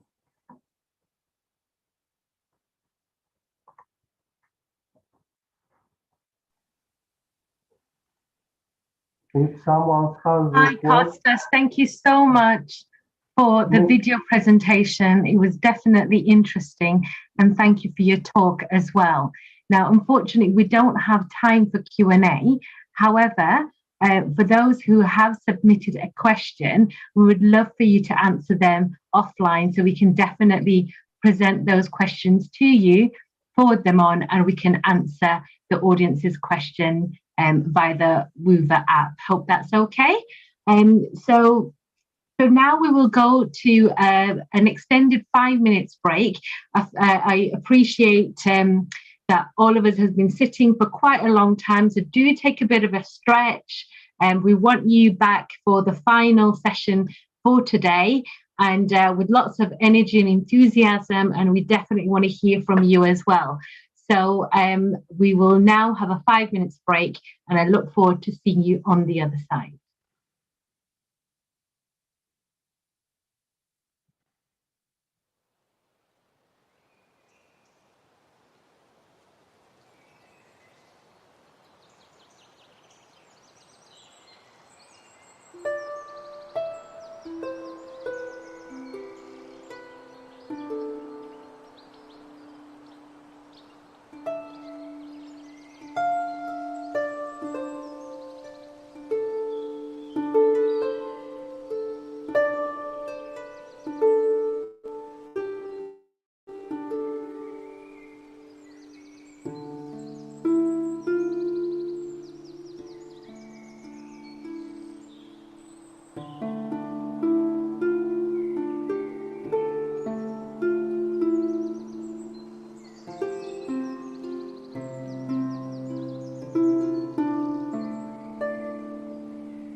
Welcome back to our final session of the 7th International Conference and Gathering of Elders, hosted by ICCS. So we've had a wonderful program so far, lots of interesting discussions. And now we want to take you over to our final speaker for today. And this is Dr. Przemysław Kro. Dr. Kro is from Poland. He did his PhD at Gdańsk University of Technology. He is a priest and leader of the Society of Pomeranian Rodnowe Janta, founded in 2010. The group's priority is internal spiritual development, focused on the living spirituality and experience of gods and ancestors. It will also focus on cultural learnings and social activities aimed at promoting knowledge about Slavic tradition and culture. So remember, if you want to ask any question to Dr. Kro, please do submit your questions into the Weaver app, and we'll be more than happy to present them to Dr. Kro after his 20 minutes talk. So he will be speaking about A Way to the Gods, Contemporary Approach to Slavic Theology. I'll pass it over to you now, Dr. Kro. Thank you. Thank you very much for a great introduction. Can you hear me well? Yes, we can. Thank you. So now I will share my screen with a presentation I have for you. A Way to the Gods is a contemporary theological approach in my association of Pomeranian Rodnowers Jantar. And as some of you may be not very familiar with Rodnowery, so nowadays continuation of Slavic faith, I will briefly introduce the sources on which we base. And then I will come to the Way to the Gods and its basic concepts, which you can see listed here. The animism, which is the very basic foundation for this, the nature and its role from our point of view. Also the myths and their meaning for shaping the correct world order. And the concepts more connected with the man itself, on the community and the culture, along with this the ethics, which we try to apply to our lives. And the smooth coming to the concluding part, the most important from today's conference point of view. So the soul and its goal from our point of view, of course. And the last part, which is the cosmos and the man, referring the role of interference between the man and the universe itself. But coming to the beginning, the sources of contemporary Rodnowery, we learn about the original Slavic faith upon some texts like chronicles and travelers' relations. We do have quite a lot of these. The chronicles, in fact, mainly describe the wars the neighboring nations conducted between themselves and the Slavs. And the travelers' relations also bring more information about the local customs. We also have some missionary literature and sermons from Christianization period, as we unfortunately do not have writing records from the pagan Slavs themselves. However, we do have some archaeological sources like statues. The one you can see on my presentation is so-called Światowid from River's Bridge. And as you may see, it is ornamented with a pattern of some characters here. And it is believed to represent the idea of a threefold universe. Among other archaeological treasures, I have to mention the jewelry and weapons. Among these, the most important or may gaining the most interest recently are knife scabbards, as their rich ornamentation also is believed to carry rich mythological meanings. But in fact, the main body of our sources for Slavic faith revival is the folklore, of course, bringing the celebrations of annual festivals and social rites, the rites of passage from youth to adult, the marriage and the funerals, etc., which show us the ritualized lifestyle, but also the very important part, the oral culture, having the song, folk tales, and similar texts, which in their general body form something we can call the language worldview, and we can use it to decode the way of thinking our ancestors had, but also other forms of spiritual culture. Among these, the customs, beliefs, the medicine, which was rich in magical actions, and demonology, which referred to, I suppose, the animistic thinking of our ancestors. And in the picture here, you can see a sketch of Adam Czarnocki. It was his original name, but he is more widely known as Zorian Dołęga Chodakowski. This man is considered to be a pioneer of Slavic faith revival, as he was the first one to seriously start gathering the folk heritage, the folk songs and tales. And he openly affirmed the importance of the Slavic faith for our identity. And from Zorian Dołęga Chodakowski, it started, in fact, to appear in Poland. I'm talking specifically about the Poland, to appear people coming back to the to our original heritage. In 19th century, there was an organization, Ziewonia, which directly referred to the heritage of Chodakowski. Also, 19th century poets, the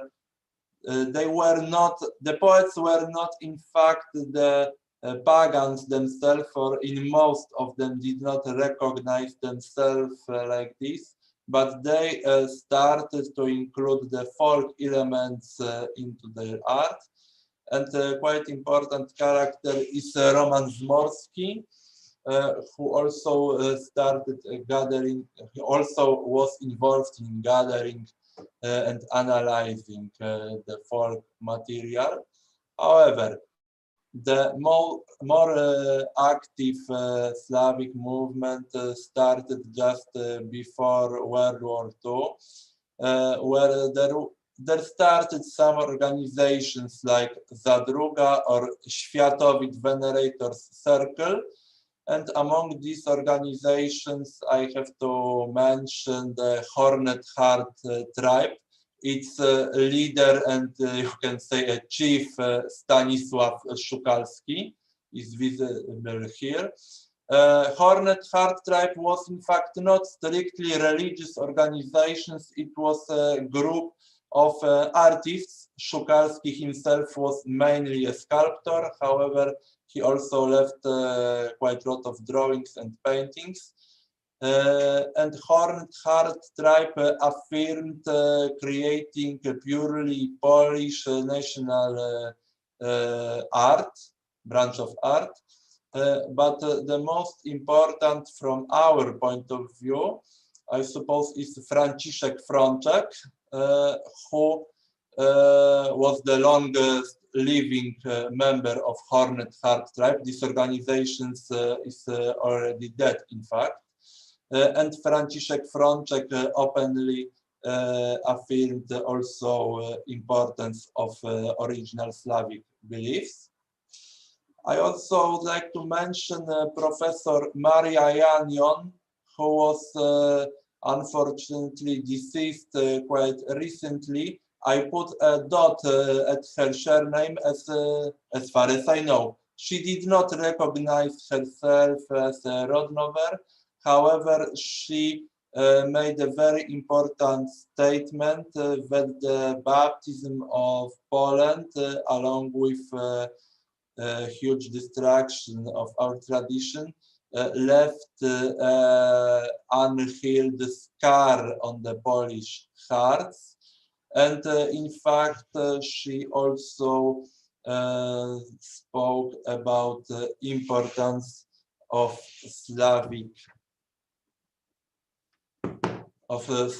tradition for Poland. And currently we have several religious associations existing in Poland. Some of these you have listed here. I had a problem with translating Polish term for religious association, which is in fact equivalent from the low point of view to the church. And smaller one organization, the religious association, and there are something 10 operating in Poland currently, I suppose. And one of these is the Yantar, which I do represent. And we also participate in registration of root. On the next slide, you have a photo of Franciszek Frączek, about whom I have mentioned a bit earlier. And one of his oil paintings, the Grove of Sventowit. And there you can see a Catholic priest chopping one of the holy trees. And this painting is specific to Frączek's view on Christianization, and as he also recognized the original Slavic faith as most important for the Poles.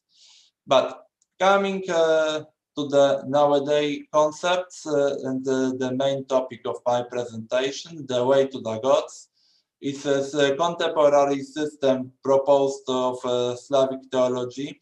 It's a more current state of thinking in Yantar, in fact, as this is specific for us in Yantar, not a set of necessary dogmas. Despite being theocentric with personally recognized gods, it is strongly rooted in animistic worldview. And it is considered to form a spiritual continuity among entire being. And we assume proper, which means healthy balance between the nature and the human culture in its widest sense, so along with all technical actions also. And from our point of view, fundamental meaning is assigned to the actual spiritual experience. However, this experience must be rooted in ancestors' traditions, which is considered for us as a source on which we can build this our experience, and the frame and the kind of a map helping us to move within it. And coming back. I feel that, you know, just conscious of time and the fact, obviously, it's such an interesting presentation, and we do have some questions that we'd love for you to answer. Is that okay? Okay. Yes. Yeah. Brilliant. So the first question we have is so we've got a question from Katie, who's actually said that she's never really heard of the Slavic faith before today. So why do you think there is little knowledge outside of the immediate countries? Okay, I suppose I have also, before this presentation, received signals that most of attendees may be unfamiliar with Rodnovery, that's reason why I put these first slides into it. I suppose that the main reason lies in lack of original sources. As I mentioned, we do not have original pagan written texts for Slavic faith. But also, I suppose that we are slightly next to the mainstream of modern, nowadays, European culture. And thus, we have a worse, let's say, PR, let's say, than Druids and Norwegian and Scandinavian mythos has, as the Scandinavian mythos and Celtic ones, they in fact came into the popular culture, and then these are well recognized by almost everybody. In fact, in a quite falsified way, many times. We know that when a popular culture takes some element, it easily modifies it on its own needs. And I suppose that's why, more or less, the Slavic culture is less recognized by most of people. Recently, yeah. Well, that's great. Thank you for sharing that with us. Now, we have a question from Akshay, and what they're asking is, what are you doing for your youth to follow your own tradition? okay. What's the youth engagement like for your for this tradition currently? Okay. So currently, Yantar is one of organizations which main role is to organize and conduct celebrations of festivals of our year circle, but also not Yantar specifically, but all these organizations are involved in organizing lectures in schools, for example, and trying to cooperate with cultural organizations like museums to help to propagate at least knowledge on the Slavic traditions. As I mentioned, Professor Maria Janion, she also raised the problem of lack of consciousness of own identity, in fact, coming from ancestors' heritage. And these are the problems we are most facing nowadays and trying to fix.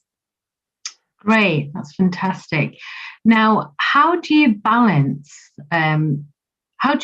your tradition and modern lifestyle?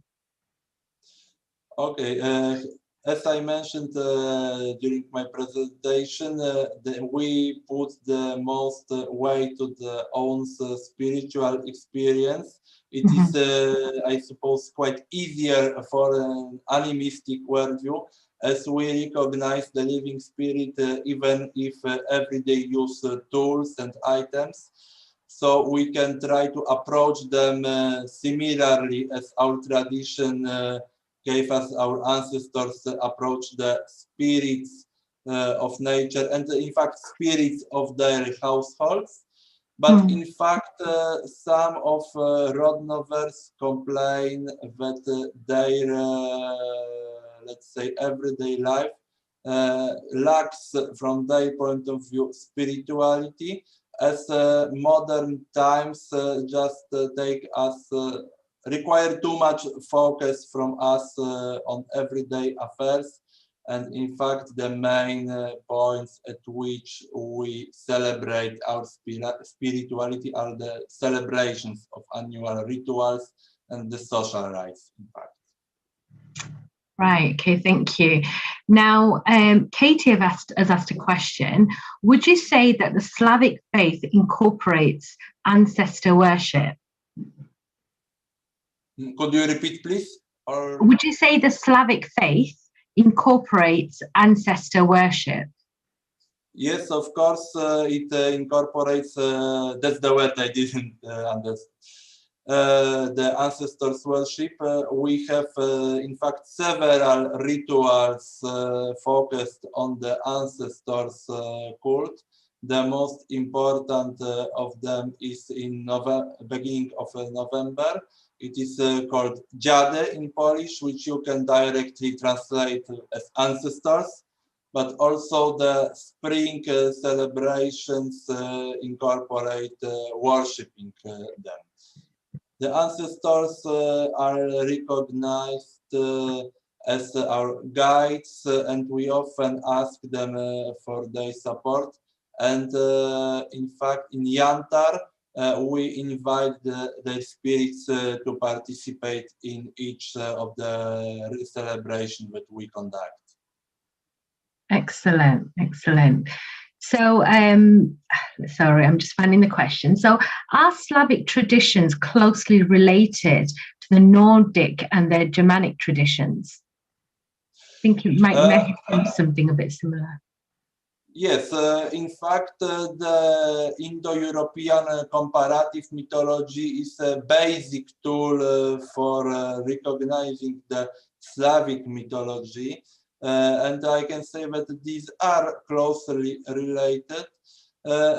In fact, geographically, there's no great reason that it could be much separately treated. And you can find quite a lot of parallels among our main mythos, the struggle between the Thunderer and the Serpent. Also, the ancestors worship, I suppose, is quite universal for our cultures. So, yes, it is obviously not the same. These are, I suppose, I missed the word, the separate cultures, but they belong to the one, they are branches of the one tree of European or Indo-European cultures. Okay, brilliant, thank you. Sorry, we're getting a lot of questions in, and just thought this is a great opportunity to have this interaction. And I mean, if you do want to say a few closing words, we're more than happy to have that before then. So I'll just go back to a couple of the questions that we have received. So I've got Maya here saying, thank you for your presentation. May you suggest some resources for further reading of the philosophical foundation on your traditions, such as a relationship with nature, health, wholeness, interhuman relationships. So where is it that they can find these resources? Are things available on the internet, or would you recommend certain books or authors? Well, in fact, most of books I can recommend may be hardly available for you, as these are Polish books, in fact.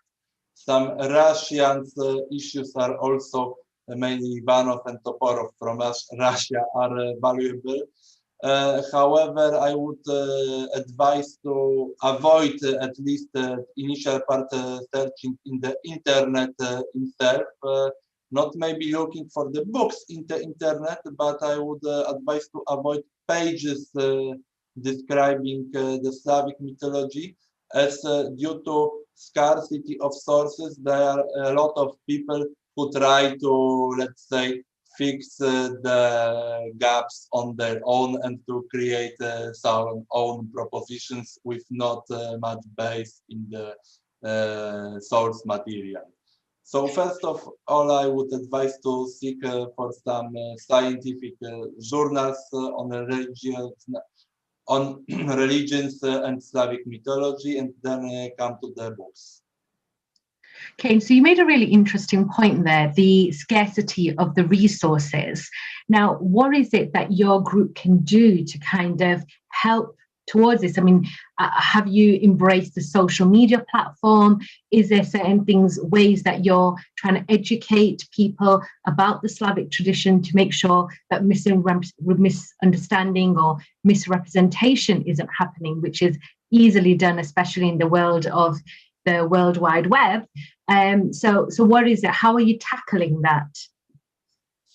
The one of the, let's say, initiatives of the Polish Rodnoverse community is calendar of Rodnovers, which is mainly issued in Polish. However, it was also translated to some foreign languages and sold outside the Poland. So it is how we tried also to come out from own homeland also with our knowledge. And but in fact, at this stage, we focus on bringing our tradition alive again in our own country. That's the stage that we are now, in fact. Yeah, okay, no, absolutely. And so I think I read in your bio that you're organizing a lot of events and things to obviously pass that knowledge. And so one of the questions that we've received is, could you tell us more about how members of your community seek to engage the wealth of natural heritage in Poland? And I think you made reference to that, slight reference to it in your bio as well. So maybe if you could expand on that, how is it that you're connecting to the heritage? According organization, the events, in fact, these are what I mentioned earlier. So some members of Yantar organize the lectures or workshops with kids in the schools, also sometimes for teaching them about the Slavic heritage. We also plan at this stage some acts connected with protection of some natural places, especially important for our group, especially. And in fact, we are at the stage when we start to operate in a more open public sphere. And we also cooperate, especially with one of Sopot museum, archaeological museum, with some initiatives which allow to promote the original Slavic heritage. Brilliant. And we've got a question from Ravi, who's asked, what is the biggest misconception we hold about the Slavic traditions? Misconception in what understanding? So maybe you already made reference to like the resources which are not true to the Slavic tradition. So what is there in those that's not making it a valid or credible source?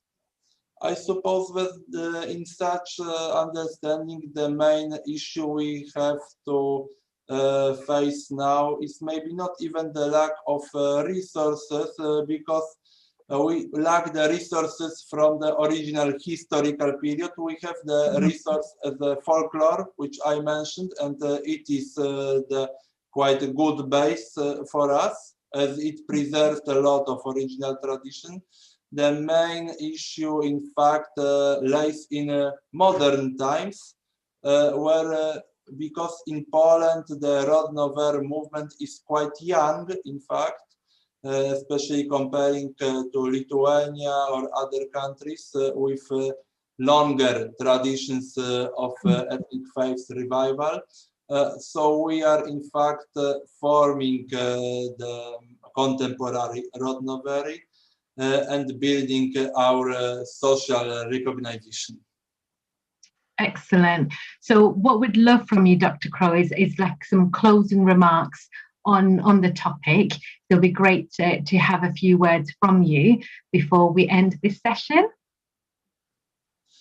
Okay, so about closing remarks, maybe I will just go to the last slide of my presentation, which also was a summary of what I was intending to say. So the first of all, everything that helps us to bring us closer to the divine, to our gods, is considered as good. Also, the animism concept I mentioned earlier induces a great responsibility, as each other being may be considered as self-conscious and actively interacting with us. And we have to recognize the tradition of our ancestors as a guidepost and a background for our nowadays experience and actions. So it is why we should preserve it as a map for our nowadays experience. However, I didn't manage to say it earlier, but we also recognize the nature. Despite we do not venerate the nature itself for its own, we recognize it as a hierophany, allowing, in fact, all people to deduce about the holy, and it is the basic source for entire being in its most wide meaning. And in fact, the human culture roles, culture from capital letters, so the one supporting the good, supporting coming closer in soul's maturity among the gods, is to boost individuals' growth in this soul's maturity sense, and to preserve such growth conditions for the entire community. I mentioned also at some moment that the soul's goal we recognize is its rise, self-improvement to the asymptotically achieved state of divinity, and it is better compared to gaining maturity than any kind of moral prize or anything like this. And it is a straight conclusion from our treat for the entire being, a spiritual continuity, which includes entire being. So not only what the biology recognizes as the living, but also man, inanimate objects like our tools, households, but this entire spiritual continuity includes the gods towards which we tried to come closer also.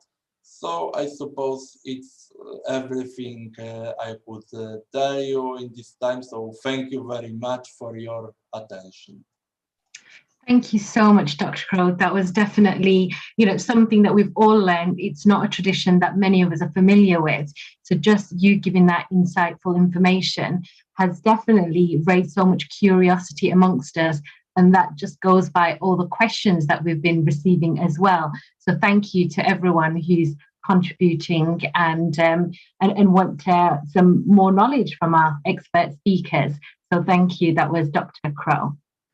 Now, it's been such an informative and inspiring day for all of us. I think there's something we've all learned. We've definitely been informed. We've definitely been inspired. And I'm hoping that we're picking up the essence of being instructed what to do as well, or where we see ourselves and what we can do to help these ancient traditions, the revival of them, and obviously how we can connect to these for our modern day problems.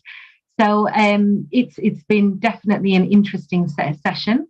Now, I would like to pass you over to Dr. Jonathan Woolley. Jonathan is one of the coordinators of this event and is a volunteer for ICCS UK. Jonathan will be sharing his closing remarks. This will be followed by a closing ceremony conducted by Kere Frank from Shamanic Association Norway. Kere represents the Sami tradition and will perform a traditional blessing. So I would like to pass it over to you now, Jonathan. Thank you so much, and it is an honour to have the opportunity to speak today. And it's to be invited to conclude such a wonderful, exciting and interesting session with such a wide range of speakers from so many different traditions and so many parts of the world.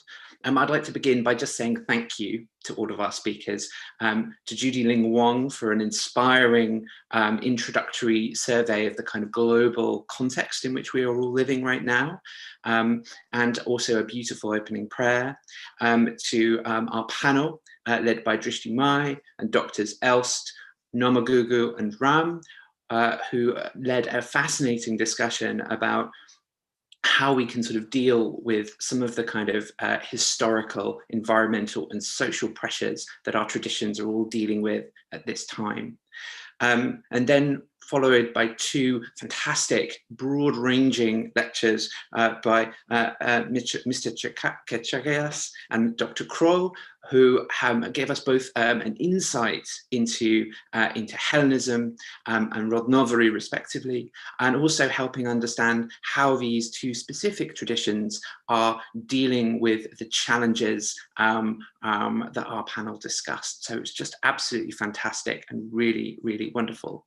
I think what really sort of got me thinking a little bit today was this image of the fires that Judy began with as we spoke today. I myself visited Australia very recently, so not this Christmas, but the Christmas before, right in the midst of the fires. And I remember very vividly walking along the beaches of Sydney and laying my hand in the sacred waters of the Pacific and finding ash specks from the forests burning inland. And it was a bizarre situation to be in such a beautiful place and yet reminded by the impact of the modern world on our living, vibrant, sacred planet. And I also went up to a particular area of Australia near Mount Warning. And this is a place I'd always wanted to go to because of a film that I always strongly associated with my journey with this form of spirituality, which is a film called Fern Gully, about a sacred rainforest full of fairies. And those fairies are threatened by a demon of pollution, whose presence is first revealed in the film by smoke over this mountain called Mount Warning in Australia.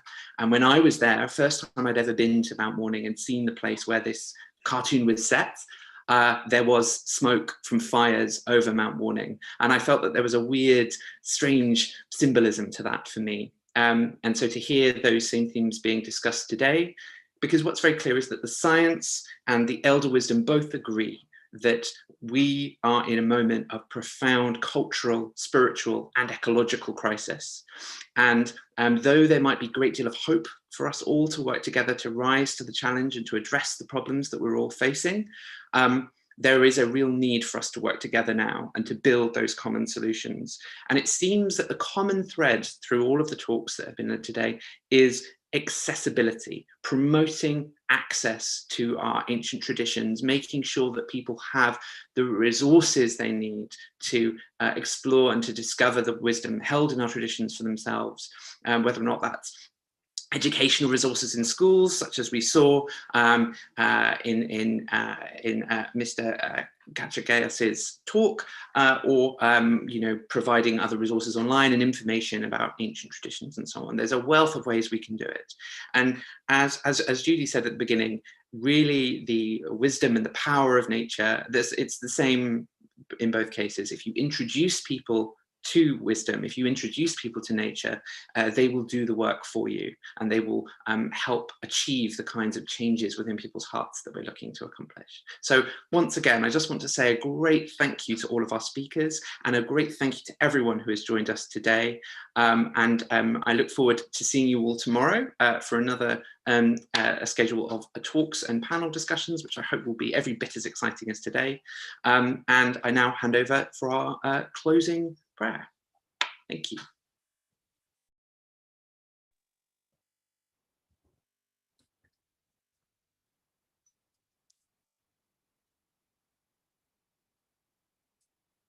Hello.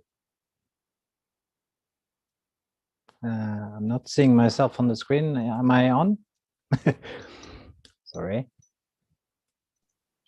Yes, you are.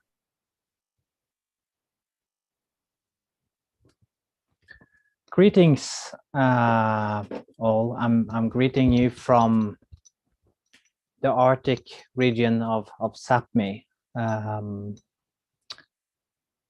have been given the honor to do a closing prayer, but first of all, I would like to thank all the speakers and all the people behind the scenes for making this such a beautiful, beautiful day.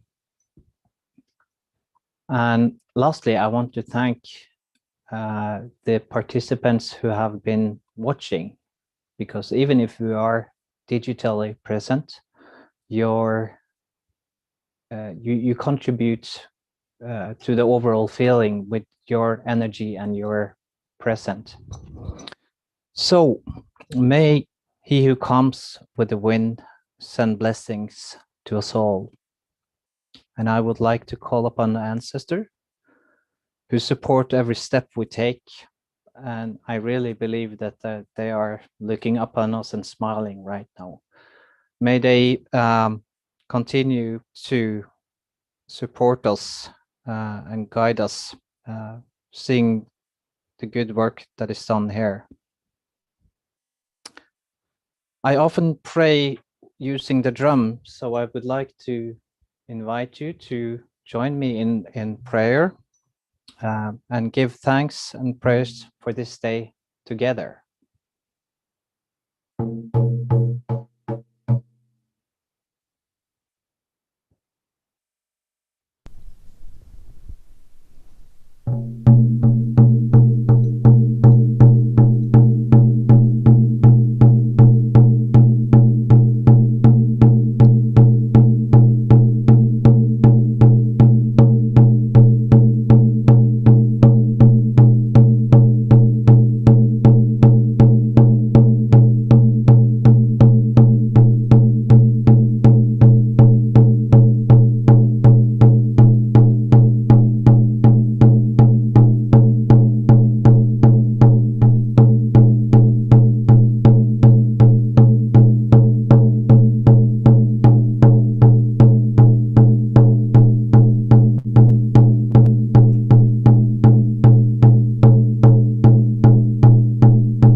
Now, every time we light the sacred fire, it is the same fire that's been burning since the time of dawn.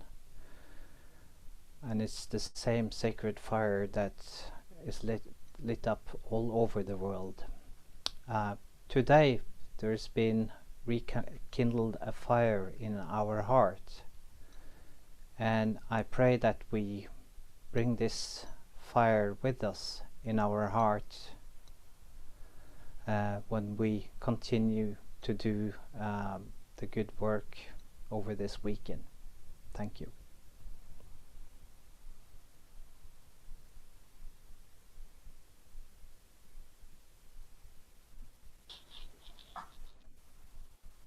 Thank you, Kari, for a wonderful closing ceremony. It was so calming just to hear that sound of wind and the drums. So thank you so much. I would like to take this opportunity to thank all the speakers who have joined us today, and a special thanks to you who have been attending this conference in the comfort of your home. But it's just great to have you here listening to us and listening to all the fantastic speakers today. Now, we have a great program lined up for you tomorrow. We have a talk on how ancient traditions inform our role in modern society. We also have 2 panel discussions, one which is on sustainable living, and the second is a special youth discussion titled Future Leaders, How Young People Are Embracing Ancient Wisdom. So I'm definitely looking forward to that. We would love to see you again tomorrow. And lastly, don't forget today's events haven't finished yet. Just because Indo-Pacific have and Europe and Africa have, we still have our third time zone, which is the Americas. Yep, so the Americas program will start at 6 p.m. UK time. So please join to learn more about the traditions from across the pond. Now, we hope to see you tomorrow, but you can still continue the conversation via the Woover app. Please do connect to other attendees and start your own churning of thoughts. What did you think of the talks, of the presentations? Do you have any further questions? Definitely, that's the platform to get onto and raise all your queries to us and to our speakers. So thank you so much for joining. Namaste to you and my blessings as well. I hope you have a lovely day and we look forward to seeing you tomorrow.